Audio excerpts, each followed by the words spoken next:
Dans cet épisode du Coach Drag Podcast, je vais essayer de répondre à la question suivante.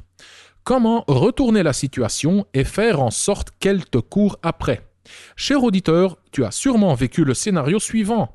Tu rencontres une femme qui te plaît, le courant passe merveilleusement bien, l'intérêt est réciproque, mais pour quelconque raison, après le premier rendez-vous, ou le deuxième, ou le troisième, ou après le premier baiser, ou après avoir couché, elle perd son intérêt. Elle devient plus froide et distante. Ses réponses à tes messages se font attendre. Tu sens que tu es en train de la perdre. Est-ce possible de ressusciter son intérêt? Mieux encore, est-ce possible de retourner la situation et de faire pencher la balance en ta faveur? Sinon, pourquoi? Si oui, comment faire? La drague directe, pure et dure, pas de censure. Bienvenue dans le Coach Drag Podcast. Bonjour mon cher Roby. Hello mon cher Consti, bonjour à tous. Bonjour cher auditeur. Roby, aujourd'hui nous allons répondre à une question difficile, mais super intéressante et pertinente. C'est la question suivante. Comment renverser les rôles et faire en sorte qu'elle te court après? Pourquoi est-ce une question intéressante et pertinente? Car beaucoup d'auditeurs, de lecteurs, beaucoup d'hommes qui s'intéressent au développement personnel en général et à la séduction en particulier s'y intéressent suite à une histoire compliquée avec une femme. Une histoire qui s'est mal terminée pour eux, pour l'homme. En général, c'est lui qui s'est fait larguer. Ou c'est lui qui a perdu le rapport de force. On va appeler ça comme ça. Tu as vécu ça aussi. Tu as également vécu ça. Moi aussi. On a tous vécu des histoires où on s'est dit mince, presque. Mais pour une raison ou une autre, elle a changé d'avis, elle a perdu son intérêt, elle ne répond plus à ses messages, elle est devenue froide et distante. Vraiment dommage car elle me plaisait vraiment. Elle était différente, elle était spéciale, elle était belle, douce, elle sentait tellement bon, hein, on dirait des petites fleurs, hein, des roses. Elle avait la peau, oui, de nouveau, je me répète, la peau si douce et surtout, après une nuit passionnelle, où tu sens que où la compatibilité est parfaite, hein, il y a ta biologie et sa biologie qui se marient parfaitement. Tu sens que ton système immunitaire et le sien, ils sont faits pour juste faire des bébés qui vont être super forts, super fit. Tu sens que vous êtes faits l'un pour l'autre, mais elle n'est pas du même avis. Et ça fait mal. Et donc c'est pour ça que on a décidé de faire ce podcast. Et déjà, j'aimerais dire maintenant, même avant d'avoir commencé, que c'est une question, ou plutôt la réponse est difficile, car, Roby, franchement, entre nous, est-ce que toi, tu as déjà réussi à renverser les rôles et à faire en sorte qu'elle te court après? Moi, personnellement, je suis encore en train de creuser dans ma mémoire pour pouvoir te dire oui avec conviction. Mais, tu vois, je suis pas sûr de... Ou bien j'ai une mauvaise mémoire, ou bien j'ai juste pas réussi, ou bien je suis pas si doué que ça en matière de séduction, ou bien c'est juste impossible. Je ne sais pas, c'est ce qu'on va voir dans cet épisode. Et je t'ai posé la question et je vais avoir la politesse de ne pas te laisser le temps de répondre maintenant. On va voir ça plus tard ensemble. Mais Roby, cher auditeur, on a tous vécu l'histoire suivante. Tu rencontres une fille, que ce soit via ton cercle social, via Tinder, en soirée ou pour une minorité dans la rue, Et comme je viens de le décrire, tu sens que il y a une alchimie, elle est quasi parfaite pour toi. Elle est belle, elle, ouais, elle coche toutes les cases, hein, donc elle est belle, elles sont bonnes, elle est issue du même milieu. Et tu la veux, cette fille. Tu le sens, tu en es convaincu. Il y a tout ton système qui crie « Oui, c'est la bonne !» Vous échangez des messages, hein, tu as pris son numéro, vous échangez des messages, et oui, tout se passe bien, c'est fluide, c'est en équilibre. Elle répond avec enthousiasme, avec des smileys, avec des hi hi hi, ha ha ha. De temps en temps même, elle t'envoie un petit cœur, ou le smiley qui envoie un petit bisou avec un petit cœur. Et même le matin, hein, bonjour, je te souhaite une excellente journée. Le soir, dors bien, ou bien hein, le classique, comment s'est passée ta journée. Et puis, vous vous rencontrez et ça se passe bien. C'est même le pire. Hein. Donc, lors du rendez-vous, tout se passe merveilleusement bien. Il n'y a aucune résistance, aucune friction. Vous couchez ensemble, c'est fantastique. Hein. Il y a même les étoiles qui tombent du ciel tellement la baise est passionnelle. Et vous vous dites au revoir et elle t'envoie encore des messages. Hein, enthousiaste, chaleureux, faisant preuve d'intérêt et d'investissement. Et à un moment, tu sais pas exactement mettre le doigt dessus, mais tu sens que son intérêt diminue. Ses réponses se font attendre, ces messages deviennent plus courts et là tu commences à analyser, à te casser la tête. Qu'est-ce que j'ai fait? Qu'est-ce que j'ai dit? Tu ouvres ton smartphone, tu commences à scroller dans ton WhatsApp ou dans l'historique de tes SMS avec elle pour voir si t'as pas dit un truc de travers. Et tu sens donc que tu es en train de la perdre. Et à ce moment-là, tu sens déjà la peur de l'abandon, tu sens le stress, hein, tu sens un peu le sang couler dans tes veines. Tu vois, c'est cette sensation, c'est comme de l'électricité, c'est une chaleur désagréable sous la peau, une électricité douce désagréable, comme ça, un truc qui te dérange, t'es nerveux, anxieux, et c'est cette envie de rétablir la balance, de raviver la flamme. Et c'est à ce moment-là qu'on s'est tous posé la question. Qu'est-ce qui s'est passé? Qu'est-ce que j'ai fait? Où est-ce que j'ai foiré? Et surtout, comment est-ce que je peux réparer les dégâts? Comment est-ce que je peux rééquilibrer la balance? Et en te racontant cette histoire, ça me fait... L'histoire que je te raconte ici, c'est une histoire classique qu'on a tous vécu. C'est rien d'extraordinaire. Mais parfois, ça peut prendre des proportions, mais absurdes. Carrément absurdes. J'aimerais te raconter l'histoire d'un de mes potes. Je ne vais pas le nommer. Jusqu'où ça peut aller. Hein. C'est un mec friqué. Donc, et en plus, il est beau. Il est grand, il est blond. Il est donc friqué, comme je l'ai dit.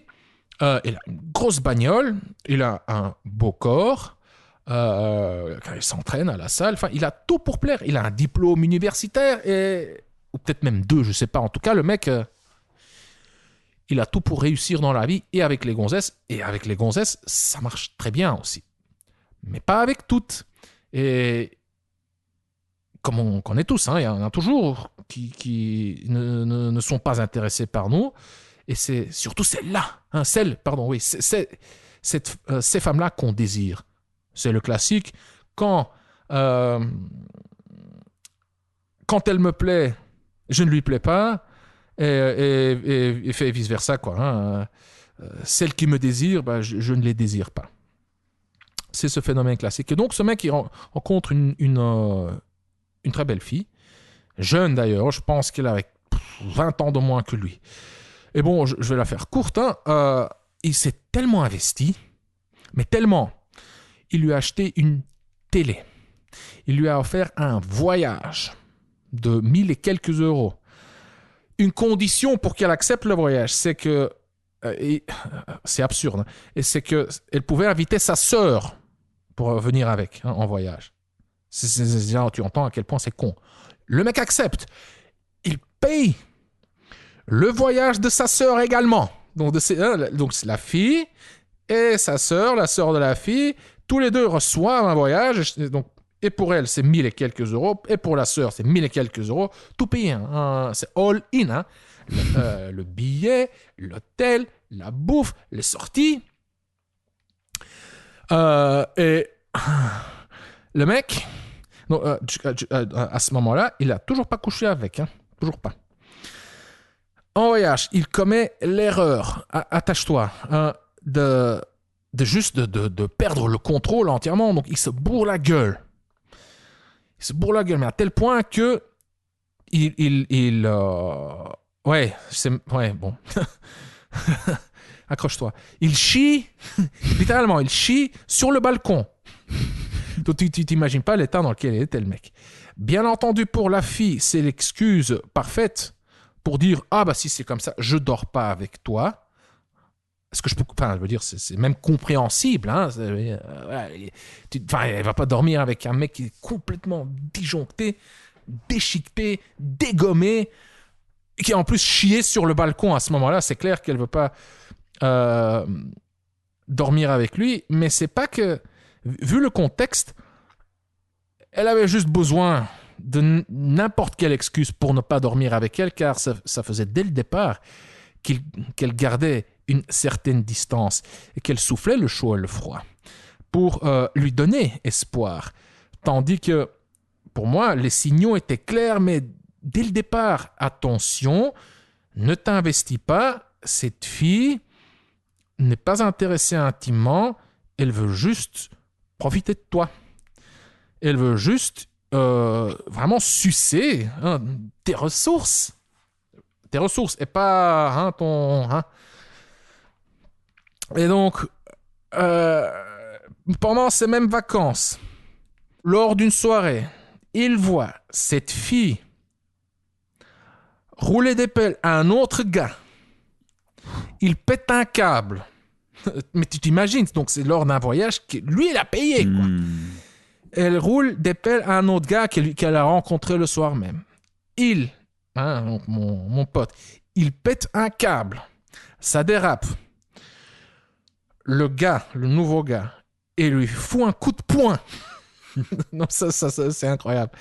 Il fout un coup de poing. Le mec, donc, il a un œil au beurre noir. Hein, il y a la sécurité, enfin, les gardes du corps qui interviennent et tout. Peut-être même la police, je ne me rappelle plus. Et donc, il arrive même à être perçu comme le méchant, le mauvais, hein, le harceleur. Ok, la fin du voyage, à l'aéroport, la fille prend l'initiative d'aller vers les gardes du corps, la police à l'aéroport, quoi, comment on appelle ça, le security, comment on dit en français? La police d'aéroport, ouais. Bon. Oui. Pour demander, car ils avaient 3 billets, quoi, ils étaient assis tous les 3, l'un à côté de l'autre. Donc elle est allée demander à la police de les séparer. Et donc lui, il devait s'asseoir à l'arrière, elle devant, lui à l'arrière, et fin de l'histoire. Sachant qu'ils se connaissaient depuis des mois, ils se voyaient chaque semaine. Le mec, il a claqué, je ne sais pas combien de milliers d'euros, sorties, dîners, petits voyages, des petits week-ends, des petits cadeaux. Et chaque fois, il revenait vers moi avec les paroles suivantes. Ou des variantes des paroles suivantes. Ah, mec, j'y suis presque. Regarde, encore juste un peu de patience. Encore un petit peu d'effort. Presque. Je sens qu'elle est en train de craquer. Regarde, elle m'a envoyé un petit cœur vert. Ah, regarde, elle m'a envoyé un petit cœur jaune. Oh, je le sens. On est allé regarder un match de foot et tu vois, j'étais assis à côté d'elle. Je l'ai touché avec mon épaule. Elle n'a pas bougé. Elle m'a laissé faire. J'y suis presque. Non, mais mec, mais t'es con ou quoi? Elle te manipule. elle te manipule, elle t'utilise. Elle essaie d'extraire un maximum d'argent, de ressources, de statut, je ne sais quoi, de ta part. Elle te fait juste... elle joue avec tes pieds, elle te donne juste de l'espoir, c'est tout. Qu'est-ce que tu penses qu'elle n'est pas consciente de tout ce qui est en train de se passer? Tu penses qu'elle réagit de manière automatique et aveugle, que c'est juste un robot, un peu comme un piano, tu essaies juste de toucher la bonne touche. Je veux dire, tout comme toi, tu calcules et tu réfléchis et tu analyses maintenant, elle fait la même chose, sauf que elle le fait avec beaucoup moins d'efforts, elle le fait avec une certaine indifférence, un sang-froid. Toi, tu es investi, tu es aveuglé par ton amour, mais elle n'a pas ces mêmes émotions vis-à-vis de toi. C'est pour ça que elle joue le jeu de manière beaucoup plus efficace, car tout simplement, elle n'est pas investie émotionnellement. C'est tout.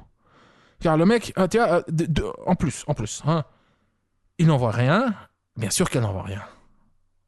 Et lui, après 2-3 jours, chaque fois, elle craquait. Chaque fois. Oh, je n'en peux plus. Je vais lui envoyer un truc, sinon... Hein, sinon, ouais, elle va partir. Et juste un petit truc. Juste pour alimenter le contact. La relation. Non, mais... Hey. Tu te rends pas compte qu'à chaque fois, tu renforces ce déséquilibre déjà existant. Et donc, tout ce que je viens de te raconter, toute cette histoire qui est quand même extrême, hein, c'est absurde, non? Mais c'est une histoire vraie, hein, vraie. Et, tout ça, qu'est-ce que ça sous-entend? Tous les efforts du mec, qu'est-ce qu'ils sous-entendent? Qu'il essayait de rééquilibrer la balance. C'est le classique. Fuis-moi, je te suis. Et donc, oui, quand on se trouve dans cette position d'infériorité, il y a notre cerveau qui nous pousse à essayer de rééquilibrer la balance. Et dans les deux histoires que j'ai racontées, la première c'était plutôt une description d'un phénomène qu'on connaît tous, et la deuxième, bon, c'est vrai que c'est une histoire un peu absurde on n'a jamais vécu ça, moi pas, toi, mais au fond, ce sont les mêmes phénomènes qui jouent, sauf qu'ils étaient plus prononcés, plus intenses, plus extrêmes dans l'histoire de mon pote. Et alors, comment savoir si la balance penche en ta défaveur, cher auditeur et mon cher Robbie? À la base, on le sait. On le sait intuitivement. Tu rencontres une gonzesse et après quelques secondes, tu le sens déjà. Tu sens déjà si elle est à ta hauteur ou pas, ou si qui se situe au-dessus de qui. Et oui, on le sent dès le départ. Au premier rendez-vous, on le sait. Après quelques secondes, quelques minutes, ou en tout cas, dès qu'on fait l'introspection, on le sait. Après le rendez-vous, on le sait. Voici encore quelques indices pour savoir si la balance penche en ta défaveur. Tu essayes d'analyser ses comportements à elle, ses messages, ses paroles. Tu en discutes avec tes meilleurs potes afin de mieux la cerner, elle. Regarde ce qu'elle m'a envoyé. Qu'est-ce qu'elle veut dire par là? Qu'est-ce qu'elle essaye de me faire comprendre? Lors du rendez-vous, elle a dit X, Y ou Z. Pourquoi elle a dit ça? Qu'est-ce qu'elle veut dire exactement? Si tu te reconnais là-dedans, cher auditeur, c'est probablement mal barré pour toi, déjà. C'est déjà un premier indice. Est-ce que tu t'es déjà dit cette fille, quoi que je fasse, j'arrive pas à la cerner. Cette phrase classique, tu n'arrives pas à la cerner.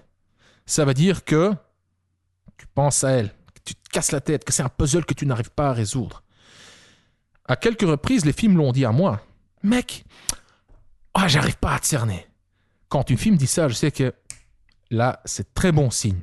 C'est très bon signe, ça veut dire qu'elle s'investit mentalement. Elle essaye de comprendre un truc. Elle ressent une petite frustration. Elle essaye de comprendre d'où vient cette frustration. Elle essaye d'analyser la situation justement pour réduire cette petite frustration. Et donc, tout ça, ça veut dire quoi? Qu'elle pense à moi, qu'elle s'investit émotionnellement et que quelque part, j'ai un pas d'avance sur elle. Surtout si toi, tu ne te demandes pas, surtout si toi, tu ne te poses pas la même question. Si elle se demande, j'arrive pas à le cerner, comment le cerner? Et toi, pas? C'est qui a un pas d'avance sur l'autre? C'est qui a le dessus? Eh oui, c'est toi. Un autre indice. Elle souffle le chaud et le froid. Et toi, tu te casses la tête en te demandant ce qu'elle veut réellement. Elle dit oui, elle dit non. Oh oui, je veux bien te voir. Le jour J, ouais, pas. Désolé, j'ai un imprévu. Ou bien comme dans la première histoire que j'ai racontée, son enthousiasme diminue de manière incompréhensible. Et puis quelques jours plus tard, coucou, comment vas-tu? Elle remonte de nouveau de l'enthousiasme. Et toi, t'es là, un peu perdu, genre, what the fuck, mais qu'est-ce qu'elle veut réellement? Un autre indice. Comme mon pote, tu fais des efforts encore et encore en croyant que tu y es presque. J'y suis presque, j'ai un pied dans la porte, mec. Encore un petit peu, elle finira par craquer. Ah non. Elle a un pas d'avance sur toi et toi, tu ne fais que lui courir après et son cerveau à elle va juste garder ce pas d'avance qu'elle a sur toi. That's it. Un autre indice, c'est que tu te poses des questions sur le meilleur moyen de lui dévoiler tes sentiments. Comment je fais? Je lui envoie par message. Je lui dis en face, je peux pas, c'est trop osé, trop risqué. Je ne veux surtout pas me prendre ce râteau. Surtout pas au boulot quand même. Qu'est-ce que je vais... devant tous les collègues, ils vont tous se mettre en cercle autour de moi, me pointer du doigt et se moquer de moi à haute voix. Le loser, regarde le râteau qu'il s'est pris. Comment je fais? Donc oui, je pense que le meilleur moyen, c'est de lui envoyer un message. Oui, cher auditeur, si tu penses ça, c'est mal barré pour toi. En préparant ce podcast, je me suis également posé la question. Donc, j'ai commencé par raconter 2 histoires. J'ai donné quelques indices concernant le déséquilibre. Quelques indices pour comment savoir si la balance penche en ta défaveur. Mais il y a une autre question, la première question à se poser est de quoi est-ce que le déséquilibre va dépendre? D'où est-ce qu'il vient, ce déséquilibre? Comment ça se fait qu'elle a le dessus et que moi, j'ai le dessous? Je ne sais pas si ça se dit, mais bref, on se comprend.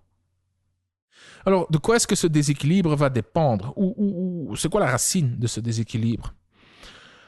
Il dépend de ta valeur sur le marché de l'amour, de sa valeur sur le marché de l'amour, et ensuite de ta valeur à ses yeux et de sa valeur à tes yeux. J'explique, cher auditeur, ne t'inquiète pas, car ça peut sonner un peu abstrait, compliqué. La valeur sur le marché de l'amour, voici comment moi je définis ce terme. C'est une mesure sur 100 femmes. Et ça aussi, on peut en discuter. C'est encore relativement vague, ce qui est une faiblesse de ce modèle, on va appeler ça comme ça, ou de ce concept, le concept de la valeur sur le marché de l'amour. Mais juste pour simplifier, sur 100 femmes, combien de femmes répondraient oui à la question « Est-ce que tu es prête à t'accoupler avec cet homme ?» Voilà, ça c'est ta valeur sur le marché de l'amour. Plus le pourcentage est élevé, plus ta valeur sur le marché de l'amour est élevée. Là maintenant on peut discuter. Quelle femme, c'est quoi la tranche d'âge? Est-ce que c'est de 0 à 100 bon, c'est clair que ça ne sera pas de 0 à 100. Est-ce que c'est de 18 à 40? Est-ce que c'est de 18 à 30? Est-ce que c'est 18 à 60? Tiens, donc ça, tout ça sont des discussions qu'on peut avoir dans un autre podcast pour mieux définir le concept de la valeur sur le marché de l'amour, mais juste pour simplifier, donc on va dire sur 100 femmes fertiles qui peuvent avoir des enfants, voilà. Sur 100 femmes fertiles, combien lèverait la main pour dire oui, je suis prête à m'accoupler avec cet homme? Encore un petit astérisque, on peut aussi distinguer l'accouplement. Est-ce que c'est pour s'accoupler à court terme, à long terme, yada. Mais bon, tout ça, c'est pour une autre fois. Donc, juste pour simplifier, sur 100 femmes, combien diraient oui pour l'accouplement? Pareil pour la femme. Sa valeur sur le marché de l'amour, C'est combien d'hommes leveraient la main pour s'accoupler. Combien d'hommes seraient prêts à s'accoupler, sur 100, seraient prêts à s'accoupler avec cette femme. Et donc, la valeur sur le marché de l'amour, elle aura un impact aussi sur la valeur perçue. Qu'est-ce que je veux dire par la valeur perçue? C'est déjà quand tu es en face de cette femme. Donc la valeur sur le marché de l'amour, c'est un chiffre moyen que l'homme porte au-dessus de sa tête, on va dire, quand on demande à 100 femmes qui représentent la population des femmes fertiles. Voilà. La valeur perçue, c'est en interaction. Donc cette femme, comment est-ce qu'elle perçoit cet homme? Donc cette femme en particulier, comment est-ce qu'elle perçoit cet homme? Donc la valeur perçue, c'est ça. Tu es assis en face d'elle, comment est-ce qu'elle te perçoit? Ça, c'est la valeur perçue. Comment est-ce que toi, tu la perçois? Ça, c'est aussi de la valeur perçue. Voilà. Donc, le déséquilibre va dépendre de là. Hein. Donc, imagine un mec qui a une valeur sur le marché de l'amour super élevée. Genre un 9 sur 10. 90% des femmes lèvent tout de suite la main pour dire « Oui, avec cet homme, je veux m'accoupler. » L'homme grand, beau, 1m90, musclé, athlétique, mâchoire carrée, diplôme universitaire, même un post-doctorat, émotionnellement stable, émotionnellement intelligent, empathique, il s'entend bien avec tout le monde, il est séduisant, il a de l'humour, il a du charme, il a tout pour réussir, personne lui dit non, et l'homme a une fonction aussi super prestigieuse. Assis en face d'une femme, si déjà 9 femmes sur 10 lèvent la main pour dire oui, je veux m'accoupler avec cet homme, il est très probable que la femme en face de lui, qu'elle fasse partie de ces 9 femmes sur 10. Donc il aura très probablement une valeur perçue élevée en interaction avec une femme en particulier. Pareil, imagine une Angelina Jolie ou je sais pas, juste une femme, une bombe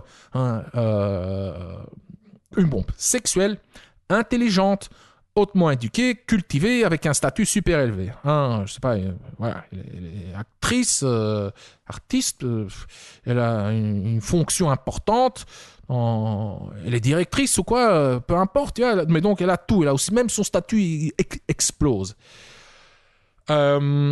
Cette femme, je pense que cette femme, en réalité, a beaucoup de difficultés pour trouver un mec car elle est juste surqualifiée, quoi. Elle intimidera 90% des mecs. Bref, mais donc, ça, c'est la valeur perçue. Donc, le déséquilibre commence par la valeur perçue, qui est liée à la valeur sur le marché de l'amour. Maintenant, la valeur sur le marché de l'amour et la valeur perçue donc en interaction avec cette femme, ces éléments sont également liés au nombre et à la qualité des options de tes autres options. Je reformule. Plus ta valeur sur le marché de l'amour est élevée, plus tu auras des options. Donc plus tu auras des femmes qui te courent après. Pareil pour elle. Plus cette femme est attirante, plus elle aura des mecs qui lui courent après. Et donc le déséquilibre entre toi et elle va dépendre également du nombre et de la qualité de tes options. Donc imagine l'homme parfait que j'ai décrit il y a quelques minutes. Si ce mec n'a aucune option, car il travaille en tant qu'informaticien, et parmi ses collègues, il n'y a que des mecs. Imagine que ce mec travaille 80 heures par semaine, il ne sort pas, donc il ne rencontre pas de femme, et il n'est pas actif sur Tinder. Donc c'est, via un ami qu'il a rencontré cette fille. C'est clair que à ce moment-là, cette fille aura une valeur à ses yeux supérieure que s'il devait avoir plein d'options, plein de meilleures options qu'elle. Pareil pour la femme. Imagine, elle a plein de mecs qui lui courent après. Jeune, beau, athlétique, séduisant, hautement éduqué, éloquent, je ne sais quoi, mâchoire carrée, musclé, tout le bazar. Oui, si elle a plein de mecs comme ça, hein, qui lui courent après en plus, hein, elle sait qu'elle doit juste dire oui, mec, voilà. Et les mecs, ils sont là, quoi. Ils sont là pour venir la chercher, pour lui faire la cour et pour coucher avec.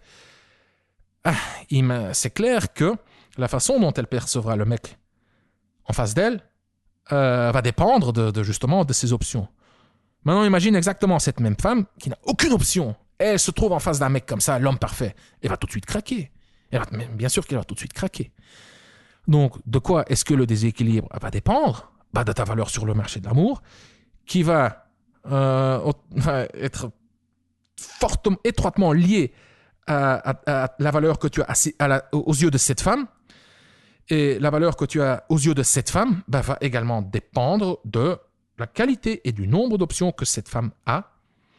Et la valeur que cette femme a à tes yeux va dépendre également du nombre, de la qualité d'options que toi, tu as. La réalité est que souvent, dans la plupart des cas, ce sont les mecs qui tirent la courte paille. Je ne dis pas on va tirer à la courte paille. Non, tu as déjà tiré la courte paille. Souvent, les mecs se trouvent dans une position inférieure. En général, les mecs ont moins d'options et ces options sont de qualité inférieure. En général. Et c'est pour ça qu'il y a une explication évolutionniste. Mais bon, ici, je vais te l'épargner. Mais voilà, c'est juste la réalité. Voilà, je le sais, tu le sais. Robbie, je ne sais pas si tu es d'accord avec moi. Ouais. Est-ce que c'est correct si je dis qu'en général, les hommes ont moins d'options que les femmes? Oui, même quand c'est plus facile pour les hommes dans certains environnements, néanmoins, elles ont toujours plus de possibilités. À part vraiment si elle est tout en bas de l'échelle et toi tout en haut. Dans ce cas-là, peut-être, non, dans ce cas-là, les chances que tu aies plus d'opportunités qu'elle sont réelles. Mais je veux dire, si à valeur égale, il me semble évident qu'elle aura toujours. Est-ce qu'après elle voudra de toute cette quantité? C'est une autre question. Mais est-ce qu'elle peut? Il y a cette expression que j'aime bien qui vient d'un ami qui disait la grande différence, c'est un peu schématique, mais entre les hommes et les femmes, c'est que les femmes peuvent, mais elles ne veulent pas, et les hommes veulent, mais ils ne peuvent pas. Ouais. Ça résume assez bien. C'est que quand tu les écoutes, il faut juste simplement se promener en rue, par exemple, avec une jolie fille, ou simplement observer un peu le nombre de regards qu'elles reçoivent. La plupart des hommes seraient prêts dans les 30 secondes à dire oui, alors que l'inverse n'est pas vrai, quoi. Donc voilà, leur réalité est clairement différente de la nôtre. Ouais. Oui. Et moi, je formule ça autrement. Moi, je le dis de manière un peu moins concise. Chaque mec, un mec court après 5 filles et il deviendra intime avec celle qui dit oui. Et chez les filles, c'est l'inverse. Elles ont chaque 5 mecs qui leur courent après et elles n'ont qu'à choisir, quoi. Et si tu as un peu de chance, tu seras l'élu. Mais bon, voilà, tu l'as formulé de manière bien plus claire et succincte. Voici encore quelques observations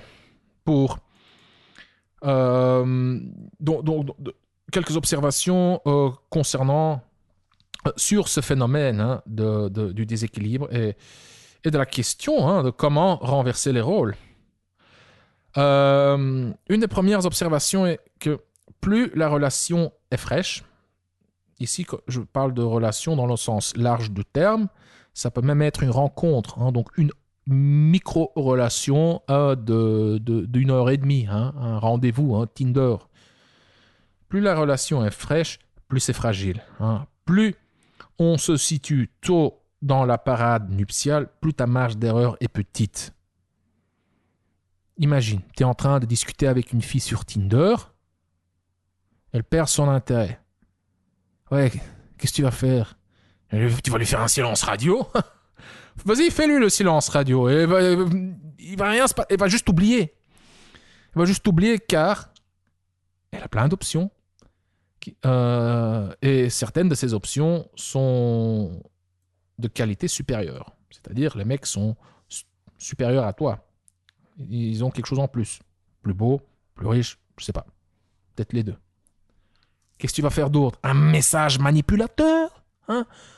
Pour essayer de quand même lui donner envie? Ouais, essaye. Ça peut marcher. Ça peut marcher.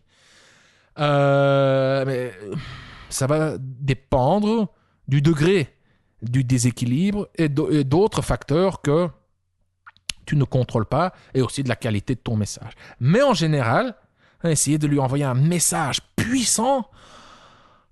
De nouveau, je ne dis pas que ouais, ça pourrait marcher, mais les chances restent faibles. Hein. Tout simplement, si on se limite sur Tinder, si on se limite à Tinder, pardon, tout simplement parce que le marché joue en ta défaveur. Hein. Tu es en position de faiblesse. Il y a beaucoup plus de mecs.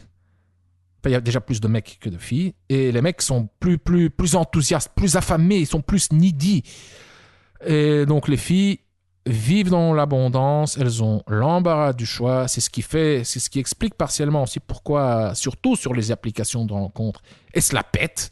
Hein, parfois on se dit même, mais cette fille est vraiment, enfin, elle est juste moyenne. Dans la vraie vie, moi, je la verrais même pas. Et ici sur Tinder, elle se la pète, mais d'où elle se permet d'être si prétentieuse? Bah, c'est le marché qui fait que. Hein.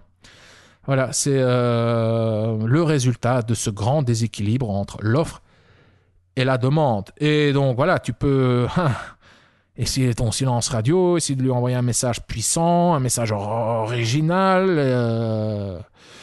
Ouais, c'est mieux que rien, mais voilà, t'as peu de chance, car de nouveau, le marché joue en ta défaveur. Ça, c'est un exemple. On va dire, ouais, il n'est plus extrême, car c'est assez courant de nos jours, mais pour donner un autre exemple d'une relation fraîche, c'est le premier rendez-vous. Tu vois? Si après le premier rendez-vous, elle perd son intérêt, Roby, peut-être que tu peux...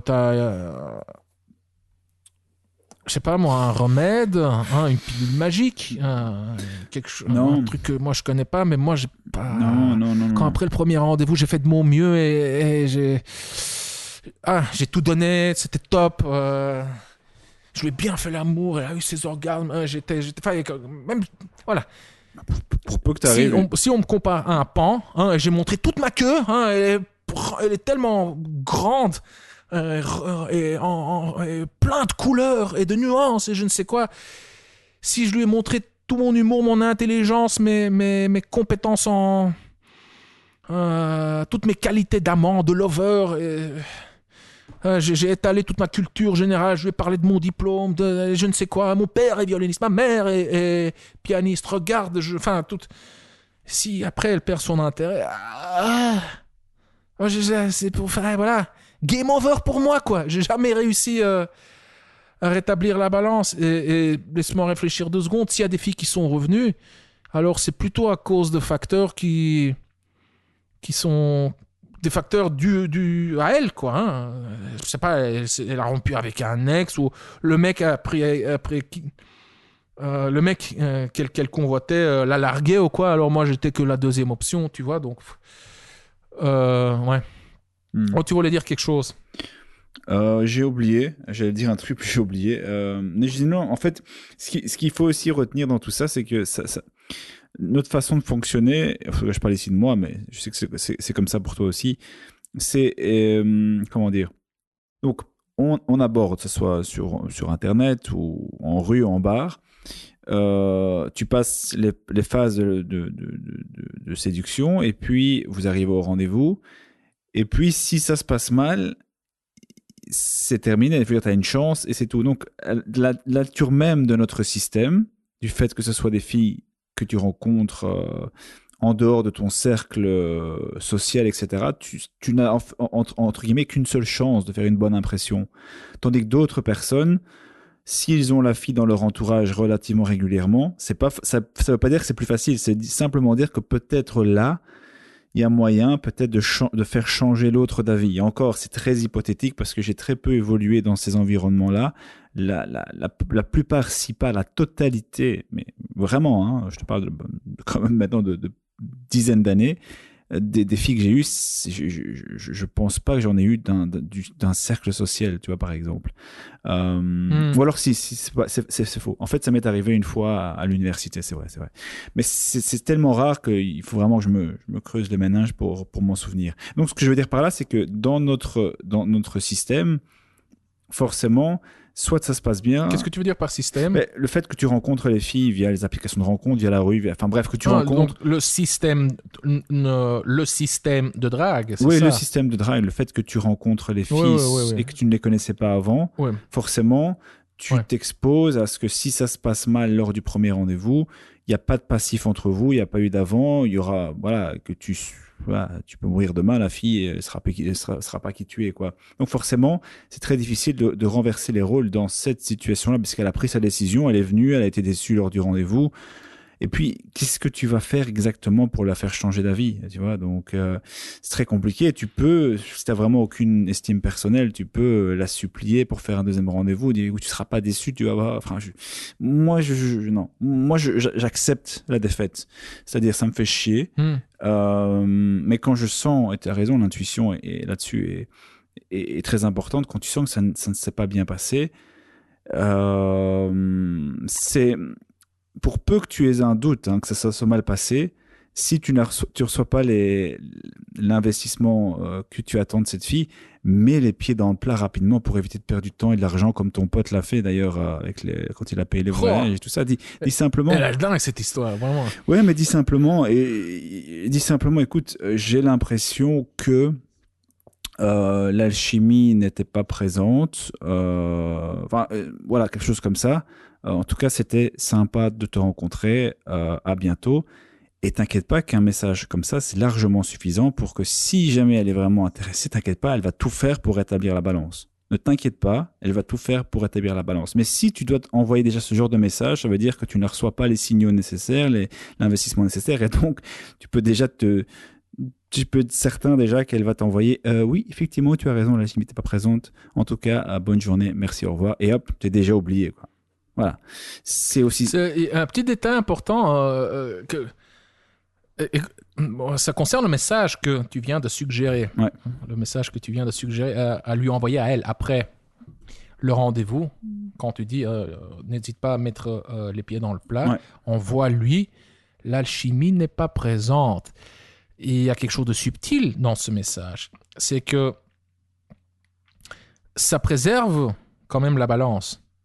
Tu ne dis pas « Tu me plais, je te veux, mais je vois que c'est pas réciproque. Dommage pour moi. » Tu lui dis « L'alchimie n'est pas présente. » Ce qui peut également sous-entendre que ça vient des deux côtés. Tout à fait, ouais. C'est un peu exactement. Est-ce que c'est fait consciemment? Est-ce que tu as choisi ces mots de manière stratégique? Mais oui, tout à fait. Pour préserver ta valeur à ses yeux? Oui, tout à fait. En fait, l'objectif, c'est qu'après les rendez-vous, bon, tu es assez intuitif. Normalement, avec l'expérience, plus tu fais de rendez-vous, plus ça va être assez facile de repérer ces situations-là. Mais parfois, tu as toujours un petit doute. Et donc, tu vois un peu comment ça se passe après. Tu vois comment elle réagit. Est-ce qu'elle t'envoie déjà un SMS après le rendez-vous, un texto après, sur WhatsApp, peu importe, après le rendez-vous. Si c'est pas le cas, ok, faisons un petit effort. Tu lui envoies quelque chose. Et là, tu observes finalement son comportement. Et quand tu as finalement, t'es pas bête, il faut simplement souvent confirmer, comparer avant et après le rendez-vous pour te rendre compte qu'il y a une différence et donc arriver à la conclusion que l'intérêt a fortement diminué, voire disparu. Et dans ces cas-là, donc tu t'es comporté de manière différente, de manière normale après le rendez-vous, mais tu sens que via sa réaction et via l'analyse que tu en as faite, c'est pas positif. Et dans ce cas-là, effectivement, il est bon. Visiblement, effectivement, il semble que l'alchimie n'était pas présente. En tout cas, c'était quand même sympa de te rencontrer. À bientôt, un truc comme ça. Mais effectivement, en disant ça fait passer un peu la pilule dans le sens où tu dis pas, comme quand tu l'as mentionné, que c'est pas uniquement elle, c'est l'alchimie. Bon, visiblement, l'alchimie entre nous n'était pas présente. Mais effectivement, oui, le choix des mots a été réfléchi, puisque c'est une façon de mettre fin, mais pas en disant bon, c'est parce que t'es pas intéressé alors que moi je le suis. Parce que entre-temps, je me suis comporté de manière normale. Tu vois ce que je veux dire? J'ai pas commencé à lui envoyer comment s'est passé le rendez-vous, qu'est-ce que tu en as pensé, est-ce qu'on se revoit, etc. Là, dans ce cas-là, tu aurais montré tes cartes rapidement. Elle sait que tu es super intéressé.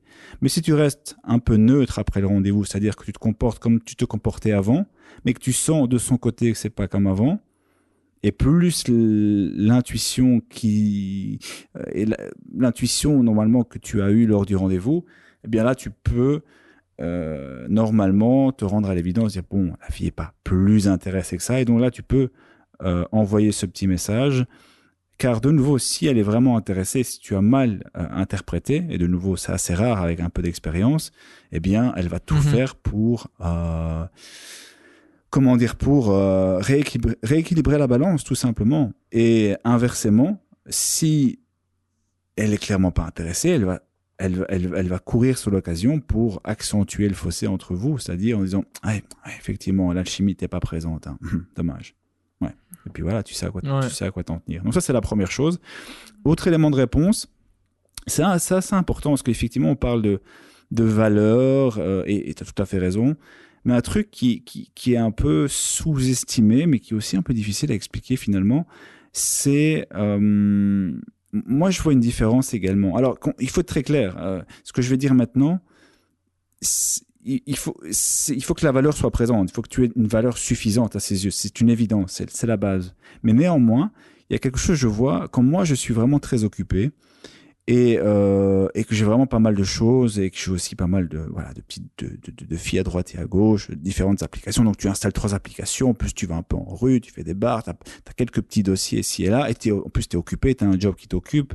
Et finalement, le fait de créer ce momentum, en fait, ce momentum un peu d'énergie, de nouveau, tu vois, c'est un peu abstrait, je sais pas comment l'expliquer. T'es aussi un peu, enfin, je trouve que quand tu arrives à un rendez-vous et que tu es vraiment occupé, que tu as une vie qui est remplie, t'as du sport, tu as des activités, tu as des amis, tu as des rendez-vous, et quand tu arrives à un rendez-vous avec une fille et que tu as ce momentum, cette énergie comme ça, c'est ce genre de choses qui peut parfois faire la différence et qui peut peut-être faire passer le rendez-vous d'un j'étais pas très intéressé à bon, ce mec a quelque chose, il a une énergie, il est pas demandeur, il est confiant, enfin tu vois ce que je veux dire, c'est plus de l'ordre de l'abstrait, mais moi je vois des différences parfois notables en fonction de ce momentum. Ouais. Donc ici, c'est vraiment pour moi avoir une vie active et pas uniquement avec les filles en règle générale. Et bien sûr, sur le côté, idéalement, tout faire pour avoir d'autres possibilités, histoire d'arriver à des rendez-vous avec une certaine dose de confiance. Ça prend parfois du temps à construire, mais il y a rien de pire d'arriver à un rendez-vous avec une fille. En plus, imaginons qu'elle a une valeur supérieure à la tienne et toi, t'arrives avec aucune autre option sur le côté et que tu es super dépendant. Oui, mais il y a rien qui va changer à ce moment-là. C'est pas avec une phrase que tu vas retourner la situation à ce moment-là. Tu vois, c'est à ce moment-là où les techniques, entre guillemets, les petites phrases n'ont pas le plus grand impact, puisque derrière, il manque les fondamentaux, finalement, il manque les fondations. Donc, oui, essayer de créer ce momentum, c'est-à-dire être occupé et avoir des autres possibilités sur le côté. Ouais. Et ça va influencer ton état d'esprit, ce qui va se ressentir lors des rendez-vous, ce qui va pouvoir, comment dire, ce qui peut la rendre curieuse. Et bien sûr, ici j'ai encore eu récemment la remarque, c'est pour ça que je le mentionne dans le podcast hier, j'étais chez une fille, ça fait quoi, 4-5 fois qu'on se voit. Et comment dire, à la fin, bon, on passe la soirée, on couche ensemble, je sais pas, il était vers 23h minuit, d'ailleurs c'était marrant parce que c'était la Saint-Valentin, c'est la Saint-Valentin d'ailleurs aujourd'hui, et je me suis même pas rendu compte de ça, tu vois, mais comme on est resté jusqu'après minuit, bon, finalement, c'était vraiment tout trouvé, et puis à un moment donné, elle me dit, j'aimerais bien te parler de quelque chose, je dis, oui, vas-y. Et donc en fait, ce qu'elle me disait, c'est que voilà, on se voit une fois par semaine plus ou moins, par week-end, et elle me disait grosso modo qu'elle aimerait qu'on se voit plus, tu vois. Ouais. Et bon, tu sens directement dans ces paroles que la balance est clairement en ma Penchant en ta faveur. faveur. Voilà, clairement, tu vois. Et, et en même temps, et il faut être très clair de nouveau, la valeur que tu as à ses yeux, la valeur intrinsèque, la valeur perçue, est bien sûr importante, mais ce, ce côté, c'est-à-dire le fait que je sois, et c'est pas un jeu que je joue, je suis vraiment très occupé pour le moment, je réponds pas toujours à mes messages parce que je suis toujours en train de faire quelque chose, donc le fait que je sois occupé, qu'il y ait cette variation dans mes réponses, parfois je réponds vite, parfois beaucoup moins vite, surtout que j'essaie de répondre avec des messages de qualité, donc il y a ce côté un peu, ah oui, ces messages ajoutent de la valeur. Le fait que les rendez-vous soient de qualité, des chouettes endroits, des bons moments où tu la variation aussi, la variation, tu la touches, il y a ce côté un peu animal, ce côté un peu romantique, le cul, la baisse qui est bien. Et voilà, ce mec qui en plus est très occupé, à un moment donné, où ben oui, ça fait la différence. Donc, tu as ta valeur perçue intrinsèque qui est présente, voilà, il n'y a pas de souci, mais il y a aussi la côté. C'est-à-dire se occuper, il ajoute de la valeur dans les messages, mais aussi lors des rendez-vous. En plus, si c'est au niveau du sexe, c'est bien. Et donc, tu as tous ces éléments sur le côté qui viennent se rajouter à ta valeur intrinsèque.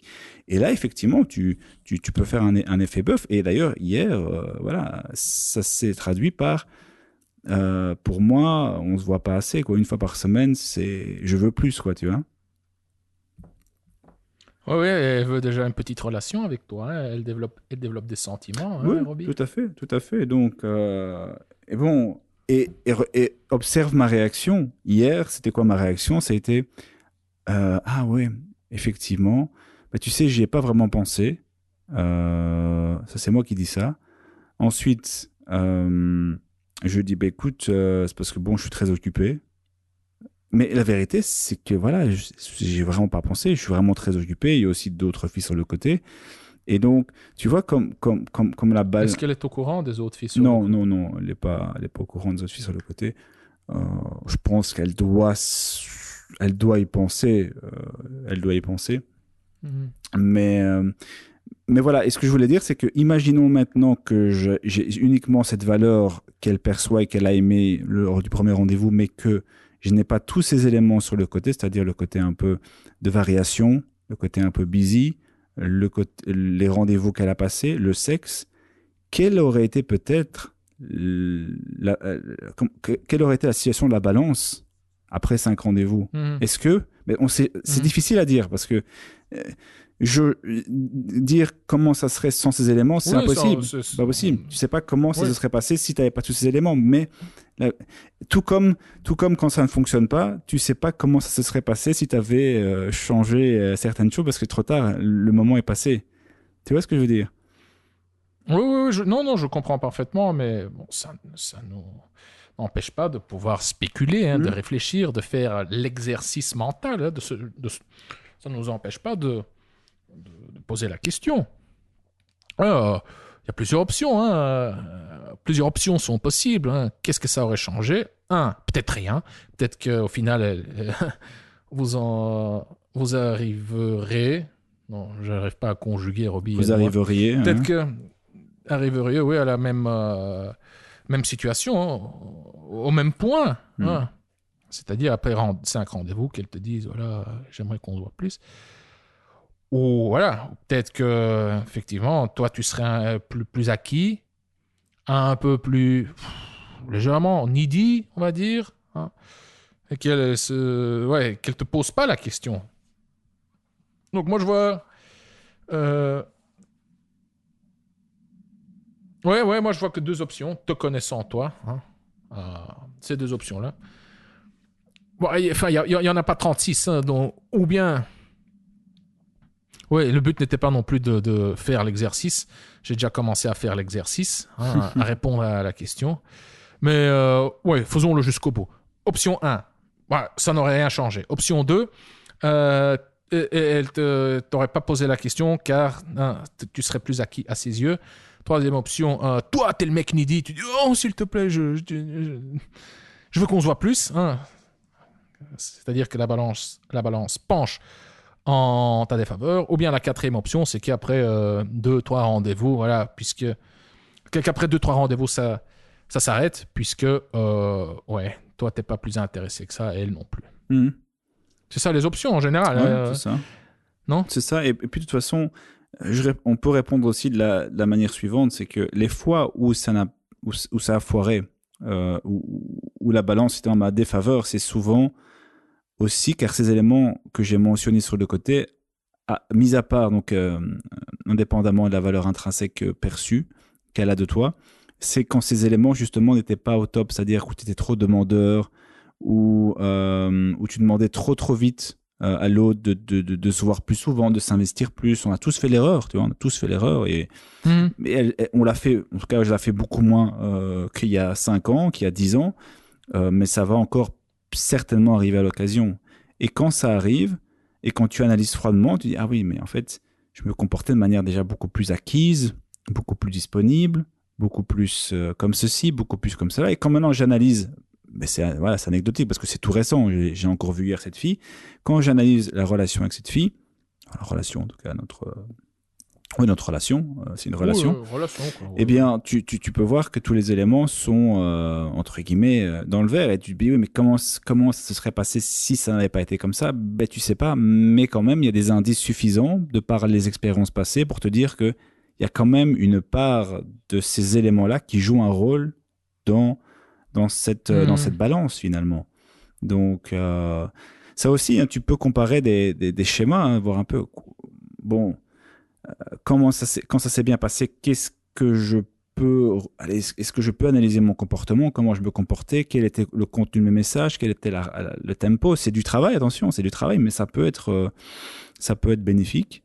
Et quand ça n'a pas fonctionné, finalement, il faut pouvoir être honnête, parce que parfois on a tendance à passer les comportements un peu needy de notre part parce qu'on n'a pas envie de les confronter, tu vois, en disant oui mais non, ouais, enfin bon, oui, j'étais pas si needy que ça, mais non, il faut pouvoir se confronter, dire oui, c'était trop rapide, trop demandeur, et prendre de ces leçons-là, parce que ça va t'arriver, ça arrivera encore, mais avec la répétition, ça devient moins fréquent et t'arrives un peu à anticiper tout ça. Donc oui, c'est ce que je dirais. Il y a pas de phrase.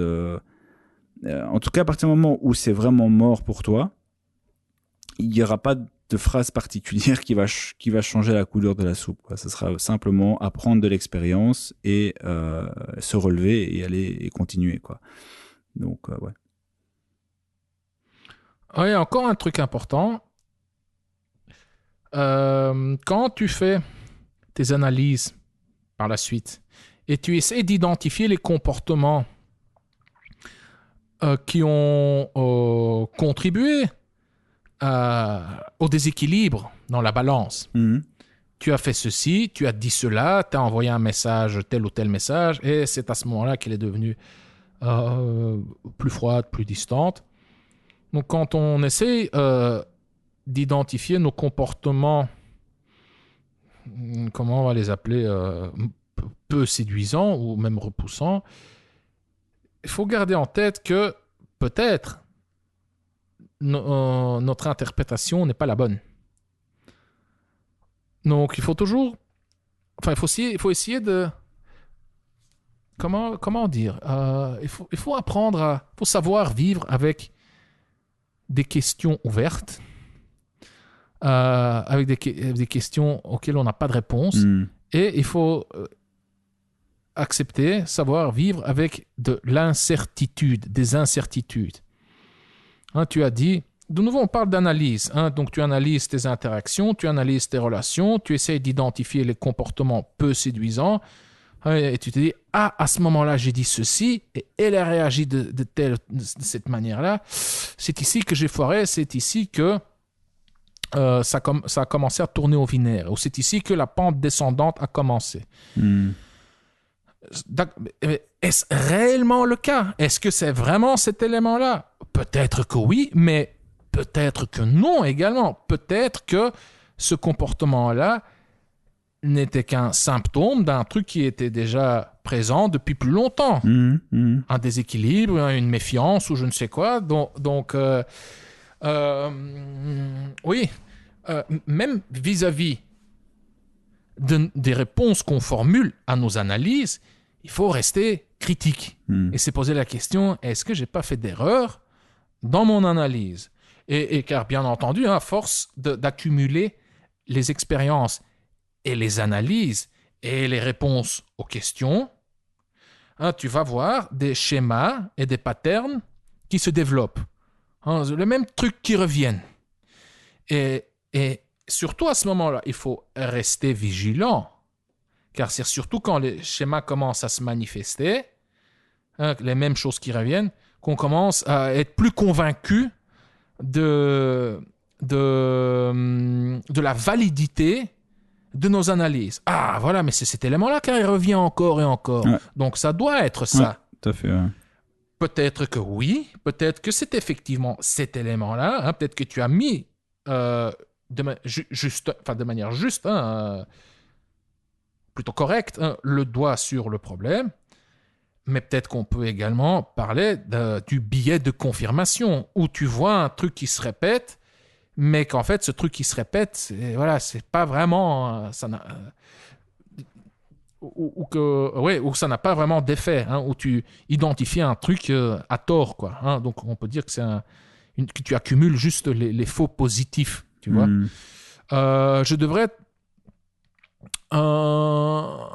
J'essaie de penser à un exemple pour pouvoir illustrer ce que je viens de dire, mais pour l'instant, je n'en ai pas.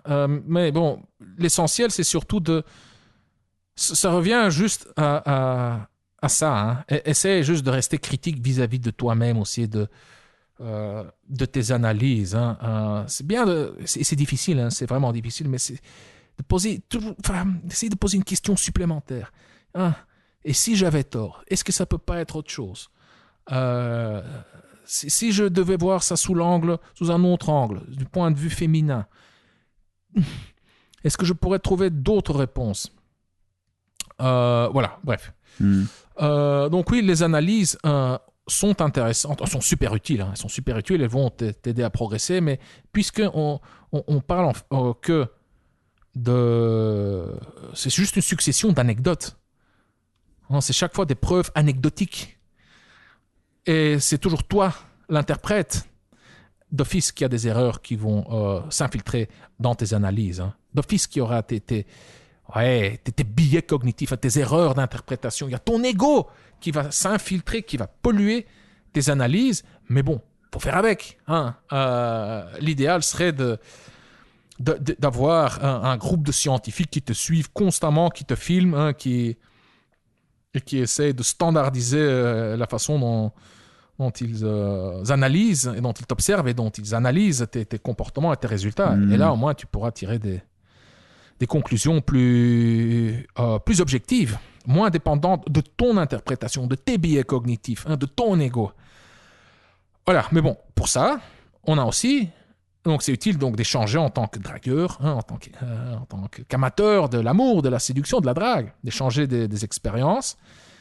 Mais aussi, juste, on ne le fait pas assez souvent, mais juste de consulter de temps en temps la littérature scientifique, car on oublie qu'en fait, il y a déjà tellement d'articles scientifiques publiés sur mating, dating, relationships, il y a plein de trucs à apprendre. C'est dingue. Il y a vraiment des ouvrages qui contiennent des centaines, des centaines de pages.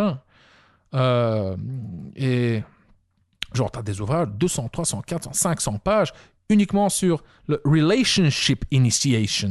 Donc, en fait, ce sont les étapes de la séduction. Et quand tu vois, c'est juste un rassemblement de preuves scientifiques. Donc, si tu consultes les bibliographies derrière chaque chapitre et à la fin du livre, mon Dieu, c'est des dizaines et des dizaines et des dizaines de pages de bibliographie.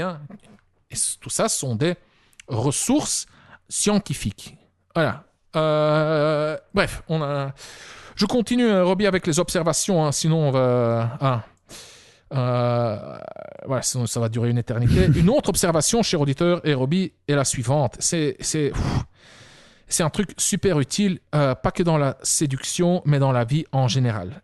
et j'ai essayé de réduire ça en une phrase, d'en faire un peu un slogan.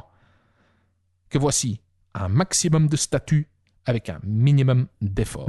Je répète, un maximum de statut avec un minimum d'effort. Donc, il y a quelques années, j'ai lu un livre qui m'a vraiment ouvert les yeux. Tu vois, de temps en temps, comme ça, une fois tous les 2-3 ans, je tombe sur des livres et waouh, et il y a le rideau qui tombe. Hein, c'est comme si, du coup, j'y vois clair. Et ce livre s'intitule I Mammal, moi, mammifère. Et la thèse de ce livre est le suivant. Quand nos besoins primaires de sécurité et de faim sont assouvis, la priorité numéro 1 de notre cerveau, c'est le statut. C'est de préserver notre statut et de protéger et d'augmenter notre statut. Et par statut dans le sens de la position au sein du groupe. La position au sein du groupe. Et donc, moi, ça m'a fait réfléchir, ce truc. Hein. Et donc, voici où je veux en venir. Donc, pour moi, j'ai défini 3 niveaux. Hein. Le statut connaît... Il y a les 3 niveaux du statut. Le premier niveau, c'est le niveau socio-économique. Hein. Donc, c'est ton diplôme, ton salaire, ton job. C'est clair que Barack Obama et Michel le boulanger, hein, ils n'ont pas le même statut socio-économique. Deuxième niveau, c'est le niveau du groupe. Hein, c'est ta position au sein du groupe. Peut-être que Barack Obama, entre potes, peut-être qu'il se situe au milieu de l'échelle. Hein, peut-être que dans son groupe d'amis proches, il y a des mecs qui sont plus cool, plus fluides. Au sein de leur petit groupe, peut-être qu'il y a des mecs qui sont plus respectés, qui se situent plus haut sur l'échelle sociale que Barack. Tout comme Michel, le boulanger, peut-être que c'est le bout en train du groupe. C'est le mec le plus cool qui baise le plus de nanas au sein de ses potes. Peut-être que c'est le mec le plus timide. Hein, peut-être que Michel le boulanger, c'est quelqu'un de respecté au sein du village, mais que dans son groupe d'amis, c'est un peu le timide, le coincé. Hein. Le mec qui n'ose pas, qui baisse le regard et qui lors des soirées, est caché comme ça au fond de la pièce, appuyé contre le mur avec sa petite bière et il n'ose parler à personne. Troisième niveau, c'est le niveau de la dyade. La dyade, c'est le plus petit groupe. C'est le groupe constitué de 2 personnes. Mais même au sein d'une dyade, tu as une hiérarchie. Toi et elle, toi et cette femme, vous formez quoi? Une dyade, c'est un petit groupe. Et entre toi et elle, il y a aussi comme ça une petite compétition. Vous évaluez. Inconsciemment, tu te vois, est-ce que tu essayes de savoir où tu te situes vis-à-vis d'elle. Est-ce que je me situe au-dessus d'elle, en dessous d'elle? Est-ce qu'elle me plaît? Est-ce que je la désire vraiment? Si toi, tu dis « Oh oui, elle me plaît vraiment » et elle se dit « Bof », c'est clair qu'elle se situe au-dessus de toi. Le statut au sein de la dyade, c'est quoi? C'est cette fameuse balance dont on parle dans beaucoup de podcasts. Hein. Pour moi, c'est un des concepts fondamentaux de coach drag. D'ailleurs, j'ai encore jamais... Sûrement que les autres en parlent également, hein, mais c'est moi qui ai introduit le terme balance. La balance, la fameuse balance. C'est l'hiérarchie constituée de 2 personnes au sein d'une dyade. Ici, dans une dyade hétéro, hein, entre un homme et une femme. Et visualise clairement la balance. C'est magnifique. Il n'y a pas de plus clair que comme image. Visualise une balance, comme au marché, le vieux marché. Tu vois, avec comment on appelle ça? Une balance où tu mets constituée de 2 moitiés. Hein, d'une moitié. Dans un des petits paniers, tu mets un poids, tu vois, d'un demi-kilo, de 250 grammes ou d'1 kilo. Et dans l'autre panier, tu mets tes tomates, tu vois. Cette balance-là, c'est celui qui s'investit le plus, hein, il va faire descendre la balance et l'autre se situe sur l'autre poignet. Donc l'autre se situe au-dessus. Tu visualises. Donc celui qui fait le plus d'efforts, hein, qui s'investit le plus, hop, hein, voilà, il va faire descendre la balance et l'autre se situe dans l'autre panier. Donc, il va littéralement se situer au-dessus, plus haut. Car voilà, il s'investit moins, voilà, il fait moins d'efforts, il les investit moins émotionnellement, donc il ou elle a moins à perdre, donc il ou elle a le pouvoir, donc la balance penche en sa faveur. Donc, un maximum de statut avec un minimum d'effort. Je reviens au livre. Donc, notre cerveau est constamment, de manière inconsciente, il est en train de scanner l'environnement. Où sont les opportunités pour faire valoir mon statut? Où sont les dangers qui représentent une menace pour mon statut? Pourquoi est-ce que perdre un match, pas un match sur Tinder, oui, même un match sur Tinder, une fille qui te plaît, hop, qui te un-match, ça pique. Ou bien, pourquoi est-ce que perdre un match de foot, tu joues, pourquoi est-ce que ça fait mal? C'est chaque fois la même chose, c'est le statut. Ton statut juste diminue. T'as une discussion avec ton pote, mais tu sens que merde, intellectuellement, il a le dessus, il a le dernier mot. T'as perdu la discussion. Comment te sens-tu à ce moment-là, Robbie, cher auditeur? Soyons honnêtes. Ça fait mal, ça fait mal. Quand on se fait larguer, on essaye d'analyser, de comprendre la situation. Qu'est-ce que j'ai dit? Qu'est-ce que j'ai fait? Où est-ce que j'ai foiré? On cherche des liens de causalité entre nos comportements et la réaction de la fille. Mais pourquoi est-ce qu'elle répond plus?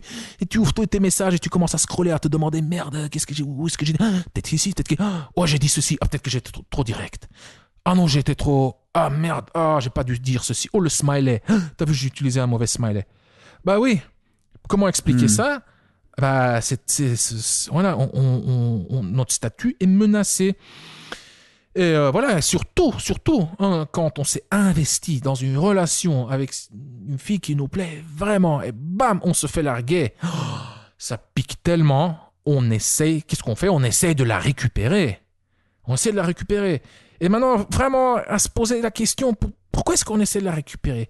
Parce qu'on l'aime vraiment, vraiment, ou est-ce qu'il y a un truc plus profond, un peu plus primitif? Est-ce que c'est juste parce que, voilà, on s'est fait larguer et notre ego a dû ramasser quelques coups de poing assez violents? Est-ce que c'est parce que notre statut a été sérieusement menacé? Et de nouveau, il faut bien faire la distinction entre statut socio-économique, et je ne parle pas des symboles de statut, je ne te parle pas de pas le mec qui veut frimer, je frime, j'ai du statut, tu vois, je suis cool. Non, c'est vraiment ta position au sein du groupe. C'est encore maintenant, je trouve que le mot statut a quelque part une connotation négative. C'est un peu lié à l'argent, le pouvoir, à l'avarie. Tu vois, ça se dit avarie? Oui. Tandis qu'ici, on parle vraiment d'un besoin comme la faim, la soif, la sécurité, le besoin d'appartenir à un groupe, le besoin d'être respecté par ton groupe, le besoin d'affection, d'amour, c'est ça, quoi. C'est tout ça, ça peut... Le fait d'être accepté et surtout reconnu par ton groupe, ça nourrit ça booste ton statut. Car ça veut dire, voilà, tu es en sécurité au sein de ce groupe. La jolie fille qui te dit « Oh, t'es beau, t'es attirant, je te veux », ça fait exploser ton statut, voilà, car ça veut dire « Ah, bah voilà, tu as de bons gènes, tu vas te reproduire, voilà, tu plais toujours aux femmes. » Donc, voilà quoi, c'est un besoin comme un autre. Il y a pas... Voilà, j'essaie de faire comprendre ça pour bien séparer les éventuelles connotations négatives liées au mot statut. Donc voilà, on se fait larguer, on essaie de la récupérer. Mais comme avec tout, notre cerveau est une machine tellement complexe qui essaie d'atteindre des objectifs avec un minimum d'effort. Un minimum d'effort. Et pareil pour le statut. Si tu peux préserver ton statut avec un minimum d'effort, c'est l'objectif, c'est comme ça que ton cerveau fonctionne. Il essaie de préserver son statut avec un minimum d'effort. Maintenant, concrètement, imagine une fille. Ouais, bof, tu vois, elle est sympa, mais en fait, physiquement, elle te laisse indifférent. Elle est sympa, mais juste pas assez pour que tu aies envie de l'inclure dans ton cercle d'amis même, tu vois. Donc, tu n'as pas envie de coucher avec. Et tu vois pas non plus l'intérêt d'interagir avec elle, ne serait-ce que de manière platonique. Laisse-moi te poser une question maintenant, Roby, et cher auditeur. Qu'est-ce que cette fille pourrait faire, pourrait dire, pour te donner envie de coucher avec, ou bien juste d'interagir avec curiosité et enthousiasme? Tout à fait. Pour moi, tu vois, je réfléchis, rien, quoi. Rien. Je repose la question autrement. Qu'est-ce qu'elle pourrait faire pour que ton statut vis-à-vis du sien, pour qu'il soit plus en équilibre?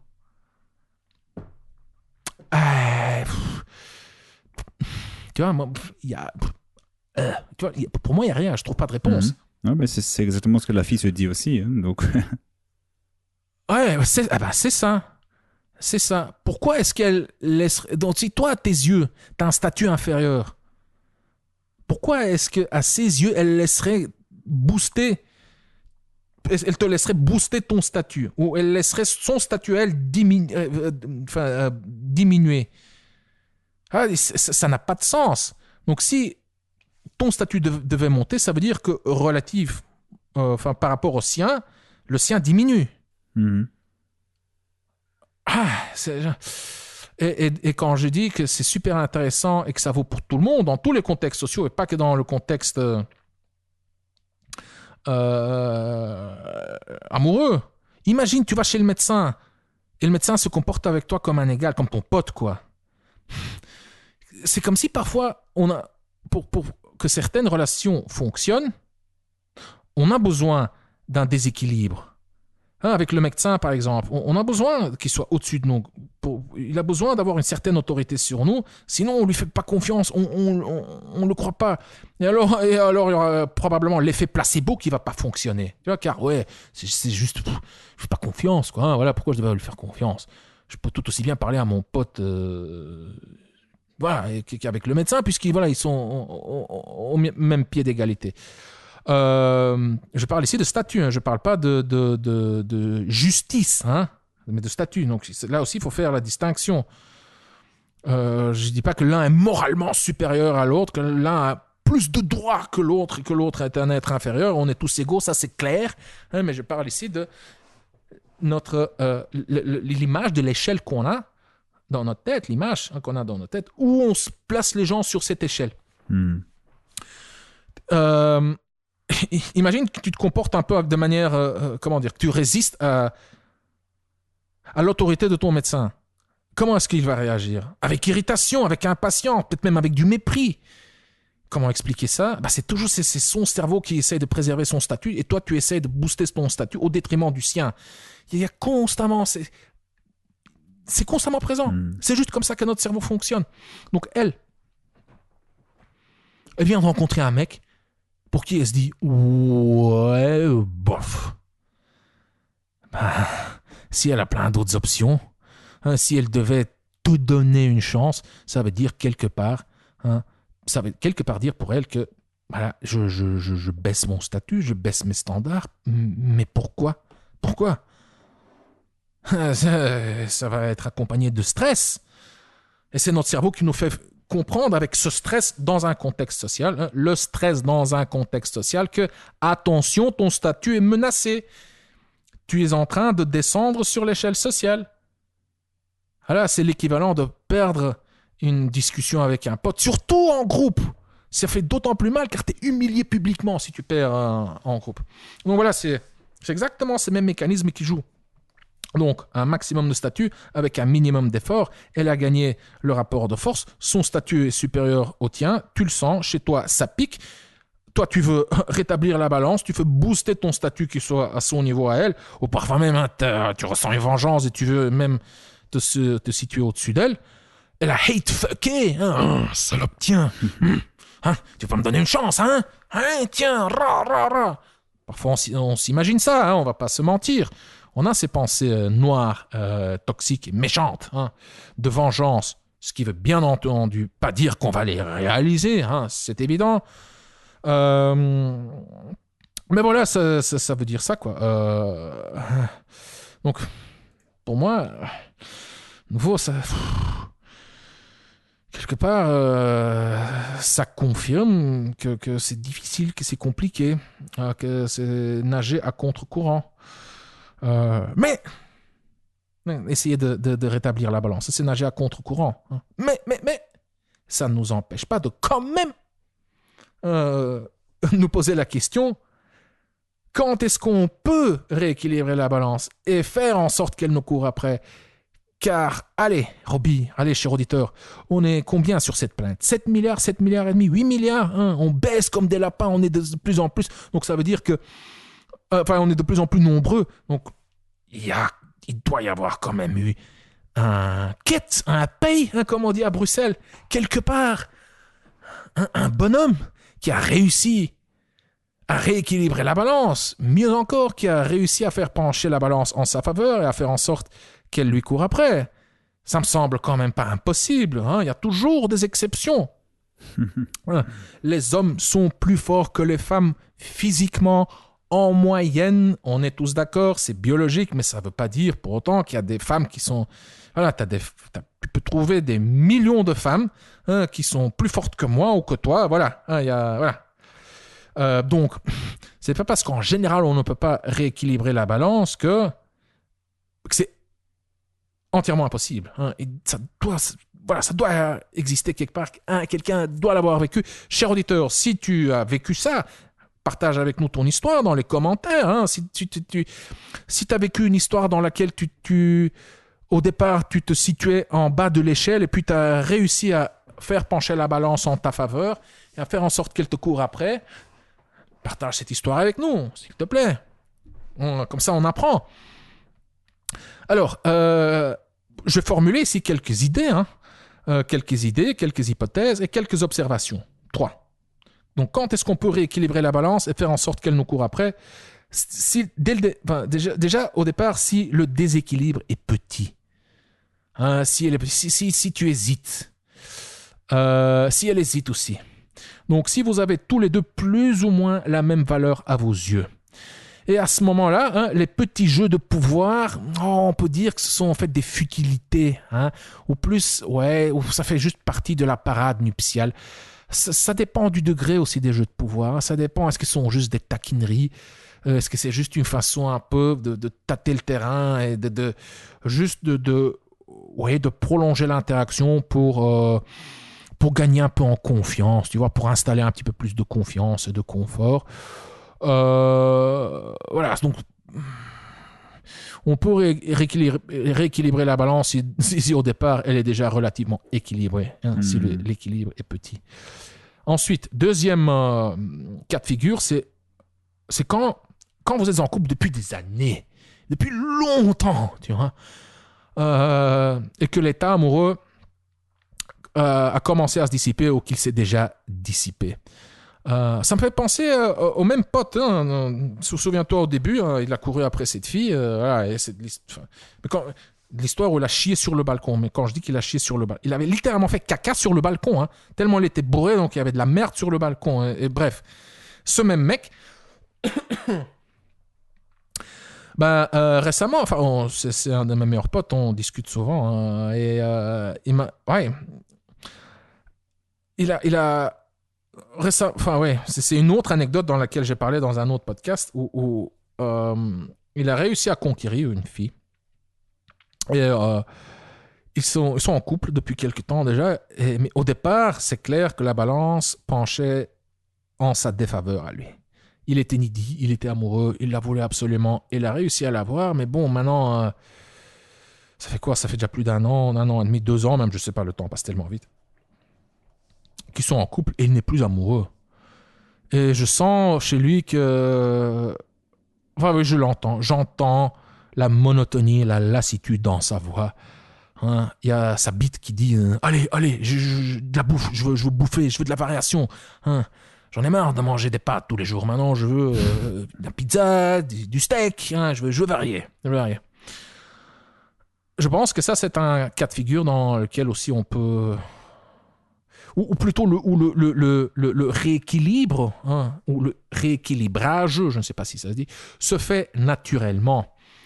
Mais bon, la question à se poser, est-ce que ça en vaut la peine, hein? Est-ce que dès le départ, hein, voilà.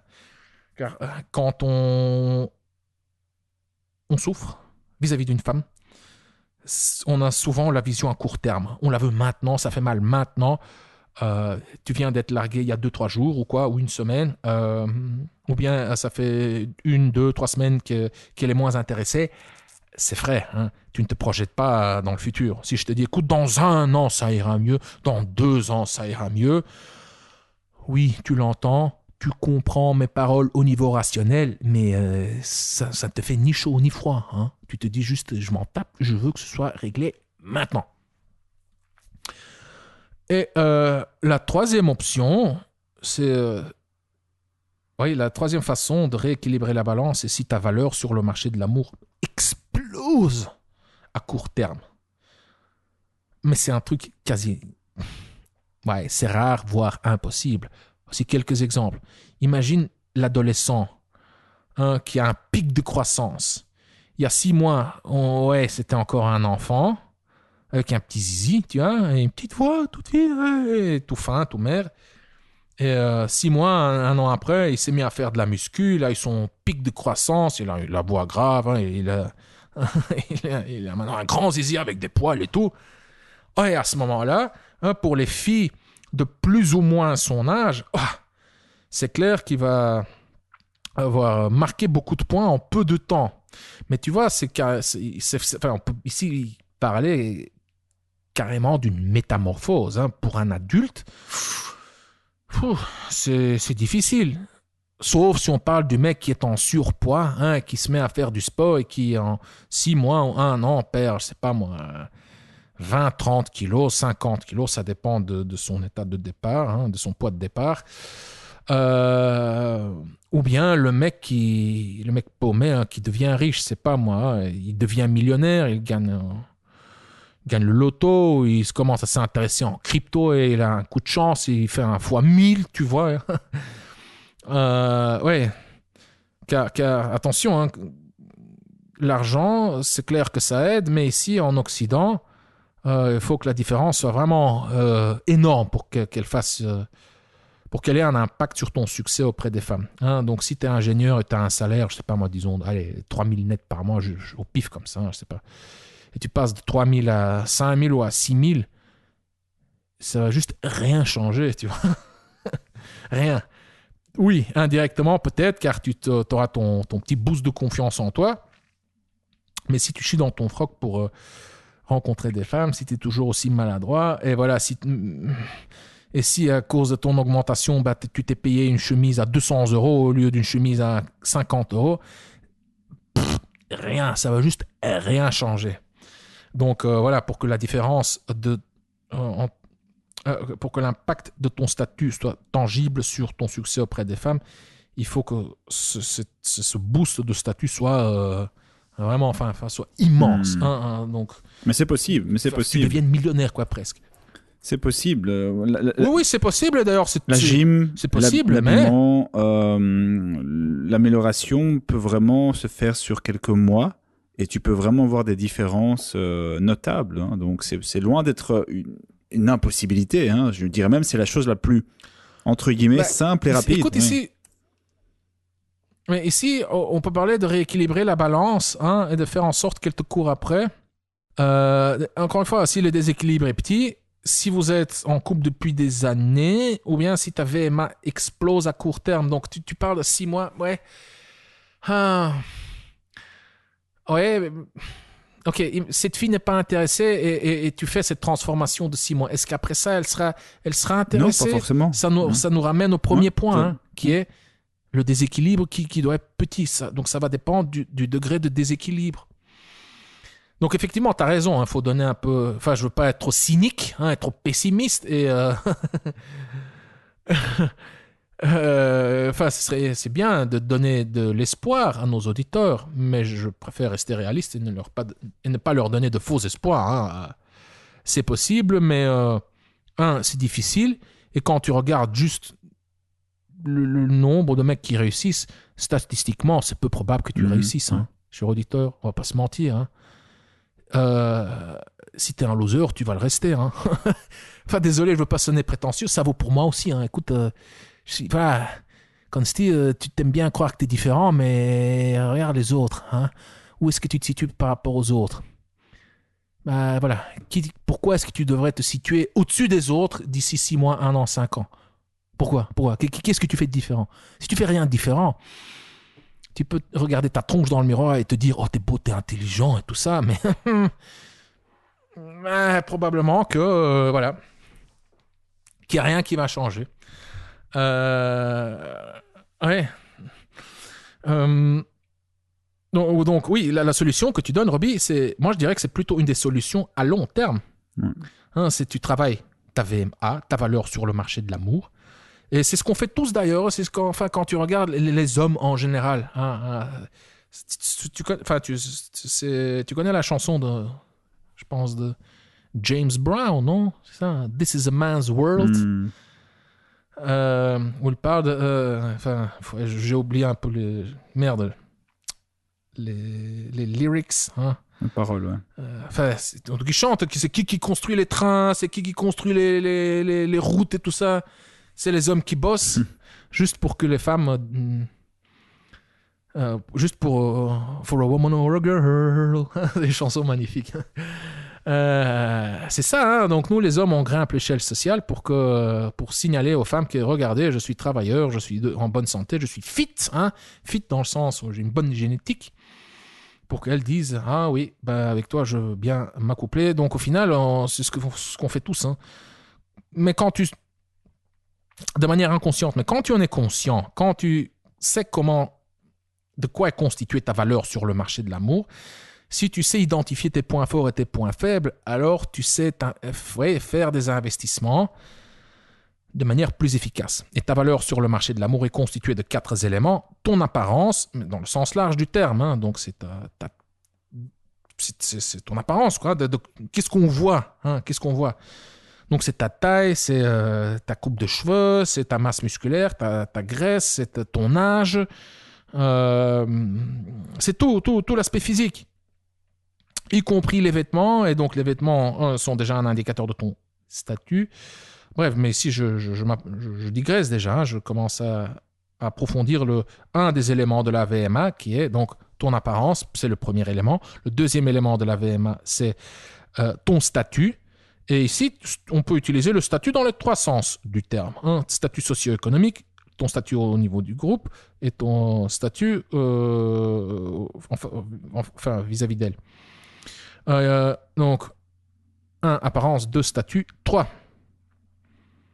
Ton intelligence, donc ta capacité à résoudre des problèmes, hein, à ouvrir une conserve, à construire des ponts, à programmer des logiciels, à réparer des vélos, à faire une liste de courses et à aller acheter des courses.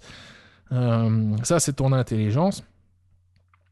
Et 4, ce sont tes compétences sociales. Et c'est clair que aussi ces 4 éléments qui constituent ta VMA, chaque élément individuellement peut être également décomposé en sous-éléments. En fait, ça se dit pas, hein, car l'élément, c'est le niveau c'est le niveau ultime d'un système. Bref. Donc, tu as 4 catégories, hein, de la VMA. Apparence, statut, intelligence, compétence sociale. Et ces 4 catégories peuvent être sous-divisées en sous-catégories. Hein. Par exemple, pour les compétences sociales, on peut parler d'intelligence émotionnelle. Donc, tes capacités à reconnaître et à gérer tes propres émotions. Ta capacité à lire les émotions des autres et à les influencer. L'intelligence peut être aussi décomposée. Hein. Ton apparence peut également être décomposée et ton statut également. Et c'est clair aussi que si ces 4 catégories peuvent être sous-divisées en sous-catégories, c'est clair que ces 4 catégories sont liées également. Un mec intelligent, super intelligent, avec des compétences sociales bien développées, il aura probablement un statut plus élevé. Ou élevé. Déjà, la science a démontré également que les gens beaux, donc ici on a la catégorie de l'apparence. Les gens beaux sont généralement perçus comme étant socialement plus intelligents, ayant plus de succès. Donc, ça va faciliter, tu réussiras à augmenter ton statut plus facilement si tu es beau, tu vois. Mais prends maintenant un autiste, un mec beau, vraiment beau, mais il est autiste, et donc il fonctionne vraiment pas en groupe. Eh ben, tu vois, au niveau des compétences sociales, il a un score très bas. Et le fait qu'il a de l'autisme, ben c'est un frein. Hein. Il ne va pas avoir un statut aussi élevé que le même mec, mais sans autisme. Voilà, tout ça pour dire que les 4 composants de la VMA sont liés également. Et voilà, donc... Comment faire? Tu travailles ta VMA à long terme. Hein, voilà. Donc, si tu fais 80 heures de travail par semaine, il est très probable que tu dors pas assez, que tu manges pas bien et que t'es pas sportif, quoi.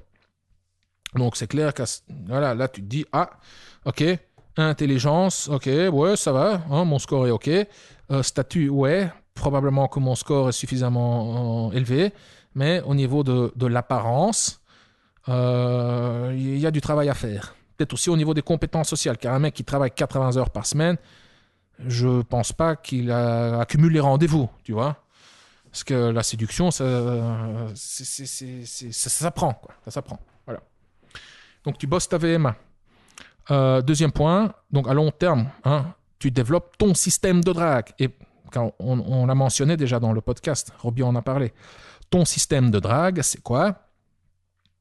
Un système de drague, c'est juste une série d'étapes pour réaliser un objectif. Concrètement, quelles étapes est-ce que tu parcours pour assouvir tes besoins sexuels, affectifs et amoureux? Pour être encore plus plat et concret, qu'est-ce que tu fais concrètement pour baiser? Voilà. Hein? Donc, un système de drague, donc une série d'étapes. Hein? Donc, comment est-ce que tu fais pour rencontrer des femmes? Qu'est-ce que tu dis pour échanger les infos? Qu'est-ce que tu dis pour une fois que tu as leurs informations? Qu'est-ce que tu envoies comme message pour obtenir le rendez-vous? Ensuite, où est-ce que tu fixes le rendez-vous? Comment est-ce que tu te comportes lors du rendez-vous? Qu'est-ce que tu dis lors du rendez-vous pour que celui-ci se termine en intimité? Bisous, câlins, sexe. C'est ça, un système de drague. Une série d'étapes qui mènent à l'intimité. Encore une compétence ou un élément important, hein, c'est de savoir juste prendre du recul, juste pour faire le zoom out, hein, et de savoir que tu peux rencontrer de nouvelles nanas. Donc, pourquoi est-ce que je raconte ça? Car imagine, hein, tu as une valeur sur le marché de l'amour élevée. Tu as un système de drague relativement efficace. Hein, donc, tu rencontres des femmes avec qui ça se termine bien. Et donc, tu as déjà accumulé de l'expérience avec les femmes. Mais tu rencontres cette perle rare. Et mince, juste avec cette perle rare, ça foire. Et là, ça pique, ça fait mal. Et juste à ce moment-là, quand tu es en plein dans ta souffrance, c'est là que tu doutes sur toujours. Qu'est-ce qui m'arrive? Pourquoi moi? Pourquoi elle? Pourquoi juste maintenant? Mais c'est juste à ce moment-là que c'est utile de prendre du recul et de te dire « Ah, regarde toutes ces années, tout ce que j'ai obtenu, tout ce que j'ai réalisé, toutes les belles histoires d'amour que j'ai vécues. Regarde, j'ai mon système de drague. Et avec ce système, avec mes connaissances, avec ma valeur sur le marché de l'amour élevé, avec mes compétences sociales, avec la vie que je mène, je sais que je vais probablement, très probablement, dans un très bref délai, rencontrer de nouvelles femmes qui me plaisent. Et ça va aider aussi juste pour diminuer un petit peu ta souffrance. Si en ce moment, tu vis une histoire pénible avec une femme avec qui ça n'a pas marché, quoi. Donc si la balance penche en ta défaveur en ce moment, si tu as une VMA assez élevée, si tu as un système de drague relativement performant pour toi, prends du recul, quoi.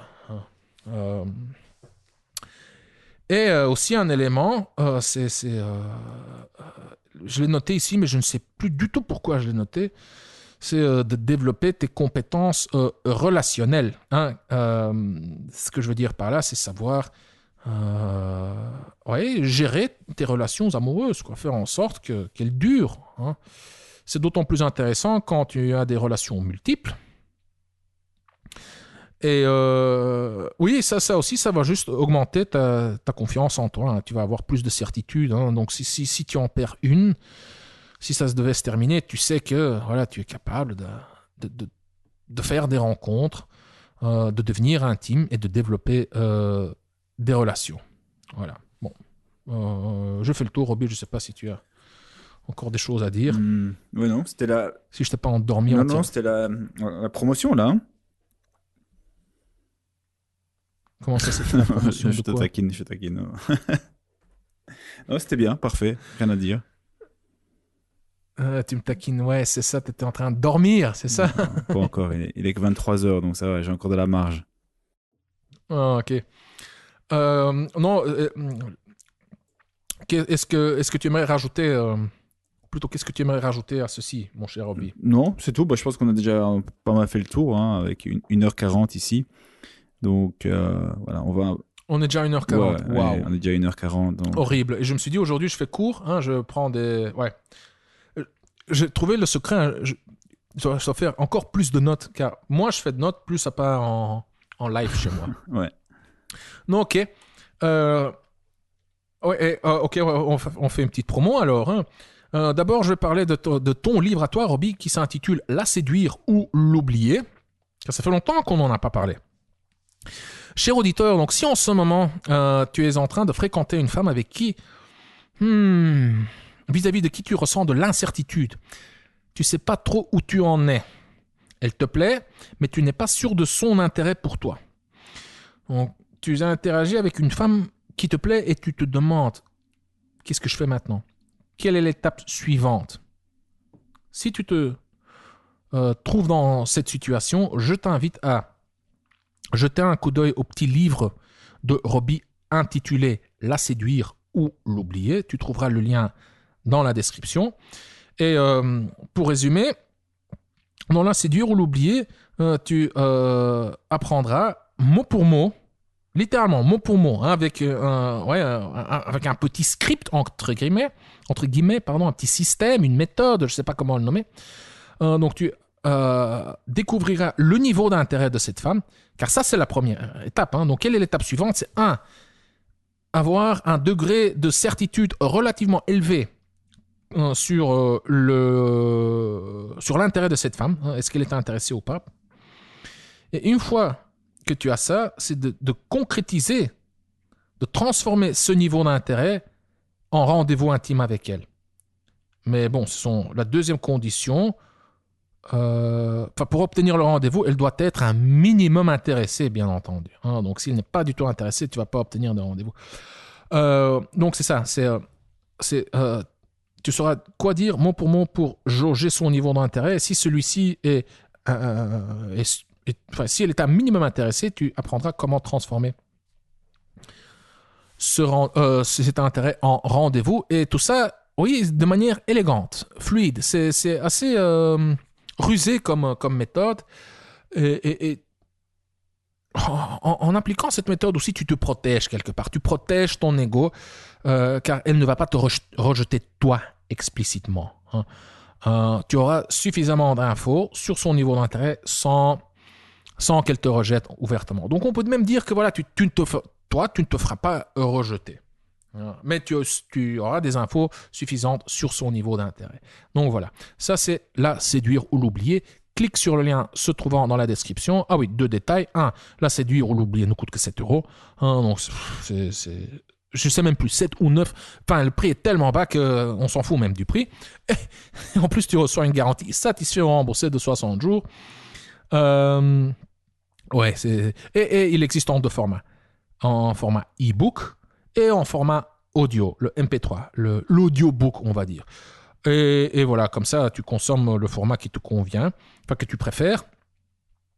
Ouais, tu seras casé en 1 heure environ. Donc, l'audio dure 1 heure et la lecture de l'e-book dure aussi 1 heure environ. Bon, en fonction de ta vitesse de lecture. Voilà.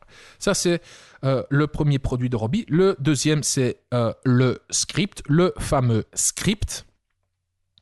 Le script, c'est la Bible de la drague directe structurée. On a parlé de système de drague dans ce podcast. On parle dans beaucoup de podcasts de système de drague.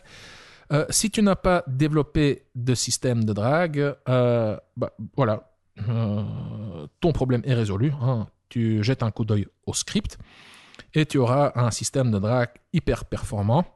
Le script, c'est la Bible de la drague directe structurée. La Bible, pourquoi? Car c'est super complet comme ouvrage. Pourquoi drague directe? Car tu ne masques pas tes intentions. Hein. Tu es un homme et tu l'assumes et cette femme te plaît. Et voilà, tu l'assumes. Ça ne veut pas dire que tu vas lui dire ouvertement, mot pour mot, que coucou, jolie femme, tu me plais et je veux faire l'amour avec toi. Bon, ça ferait preuve d'un manque de tact, hein, ça ferait preuve d'un manque d'intuition sociale. Il y a plein d'autres façons. Il y a mille et une façons d'être direct et en même temps subtil et socialement adapté. Et pourquoi structuré? Car le script car la séduction se déroule en étapes et le script est construit en respectant les étapes de la séduction, tout simplement. Hein. Donc, il suit les phases naturelles de la séduction. Dans le script, tu apprendras, cher auditeur, mot pour mot. Mot pour mot. Hein. Donc, littéralement, quoi dire. Tu sauras quoi dire, mot pour mot. De l'approche à la conclusion. Tu apprendras mot pour mot, avec des phrases de drague, toutes faites, des techniques de drague, et même des scripts entiers que tu peux copier-coller. Tu apprendras quoi dire pour aborder une femme, quoi dire pour développer la conversation, quoi dire pour prendre ses coordonnées, son Facebook, son Instagram, son TikTok, son Snap, son WhatsApp, son je ne sais pas quel chat. Tu apprendras quoi dire mot pour mot, avec des techniques de drague, des phrases de drague, des scripts pour obtenir le rendez-vous par message. Hein, comment te comporter. Donc, tu sauras aussi quoi dire, comment te comporter pour passer un rendez-vous léger, enjoué, sexuellement chargé qui se termine en intimité. Bref, dans le script, tu apprendras quoi dire, comment le dire, avec des phrases de drague, des techniques de drague et des scripts tout faits. De l'approche à la conclusion en passant par toutes les étapes intermédiaires. Le script est constitué de 7 modules. Il y a un module sur l'état d'esprit, un module sur la drague de rue, un module sur la drague en soirée, un module sur la drague en ligne, un module sur le rendez-vous et le dernier module s'intitule le puzzle complété. Ce dernier module reprend tous les concepts des modules précédents et les présente sous forme d'anecdotes et de comptes rendus qui ont réussi, pour qu'on voit comment et pourquoi ça marche, et d'autres qui ont échoué pour qu'on comprenne mieux pourquoi ça n'a pas marché.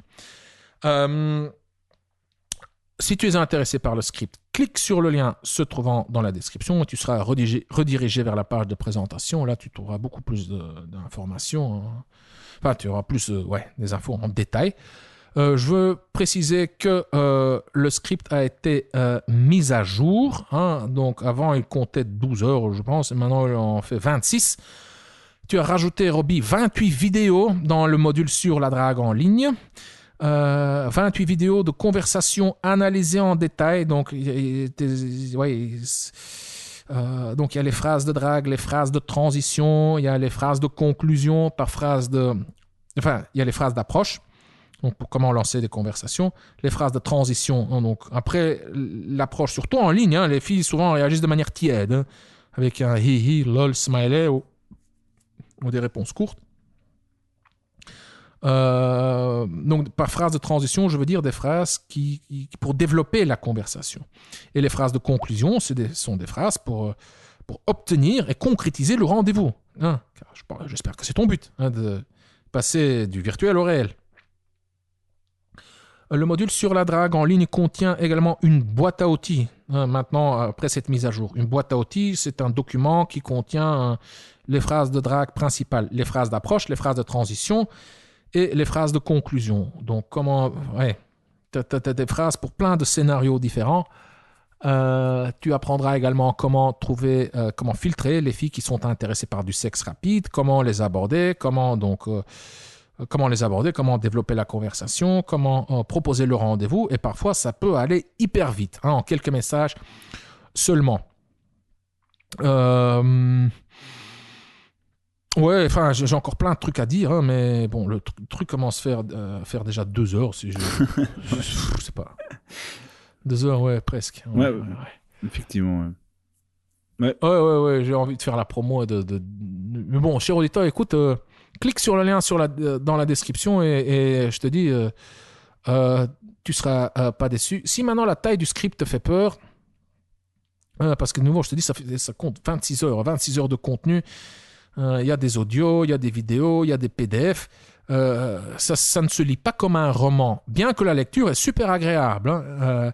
Tu commences à lire le truc et tu n'as juste pas envie de le mettre de côté. Tu as juste envie de continuer. Mais bon, c'est pas le but. Le but, c'est surtout de l'utiliser comme un guide de référence. C'est-à-dire, aujourd'hui, tu décides de te lancer sur la drague en ligne, tu consultes le module sur la drague en ligne. Si demain, tu as un rendez-vous, demain, tu consultes le module sur le rendez-vous pour t'en inspirer. Si, tu te dis, voilà, maintenant, je prends mes couilles en main et je vais faire une session de drague de rue, tu consultes le module sur la drague de rue. Si ce week-end, tu te dis, oh là, je vais sortir avec mes potes et j'ai envie de pécho, mec, j'ai envie de pécho, tu consultes le module sur la drague en soirée. C'est comme ça qu'il faut utiliser le truc. Si tu as des questions, tu les poses dans l'espace membre et voilà. Donc c'est comme ça qu'il faut l'utiliser. Bref, j'arrête. Je commence à saturer, à être fatigué. Cher auditeur, si tu nous as écouté jusqu'ici, un grand merci à toi. Bravo pour ton courage. Bravo pour ta ténacité. Roby, merci pour ton écoute. Juste ta patience. Cher auditeur, merci aussi à toi pour ton écoute et ta patience. On se revoit dans le prochain épisode. Yes. Bye bye. Yes. Bye bye. Voilà, cher auditeur, nous sommes arrivés à la fin de cet épisode. Si tu souhaites obtenir une solution à ton problème ou une réponse à ta question, alors je t'invite à décrire ton problème ou à poser ta question en laissant un commentaire sur YouTube en dessous de n'importe quel épisode du Coach Drague Podcast. Si tu ne l'as pas encore fait, alors abonne-toi au Coach Drague Podcast. Tu peux t'abonner sur YouTube, Spotify, SoundCloud, Apple Podcast ou via l'application que tu utilises pour écouter le podcast. Et si tu as aimé cet épisode du Coach Drague Podcast et si tu souhaites me remercier ou me donner un coup de pouce, voici ce que tu peux faire. Si tu m'écoutes sur YouTube, alors tu peux laisser un pouce bleu ou un commentaire. Si tu m'écoutes sur Apple Podcast, alors tu peux laisser une évaluation de 5 étoiles si tu trouves bien entendu que le podcast mérite une telle évaluation. Les évaluations, les pouces bleus et les commentaires sont importants car ils m'encouragent, ils me motivent et ils me donnent des idées pour créer du nouveau contenu. Mais avant tout, en laissant une évaluation, un pouce bleu ou un commentaire, tu aides les mecs comme toi et moi à découvrir le Coach Drague Podcast plus facilement. Je suis Consti de CoachDrague.com. Merci d'avoir écouté le Coach Drague Podcast. On se revoit dans le prochain épisode. Bonne drague.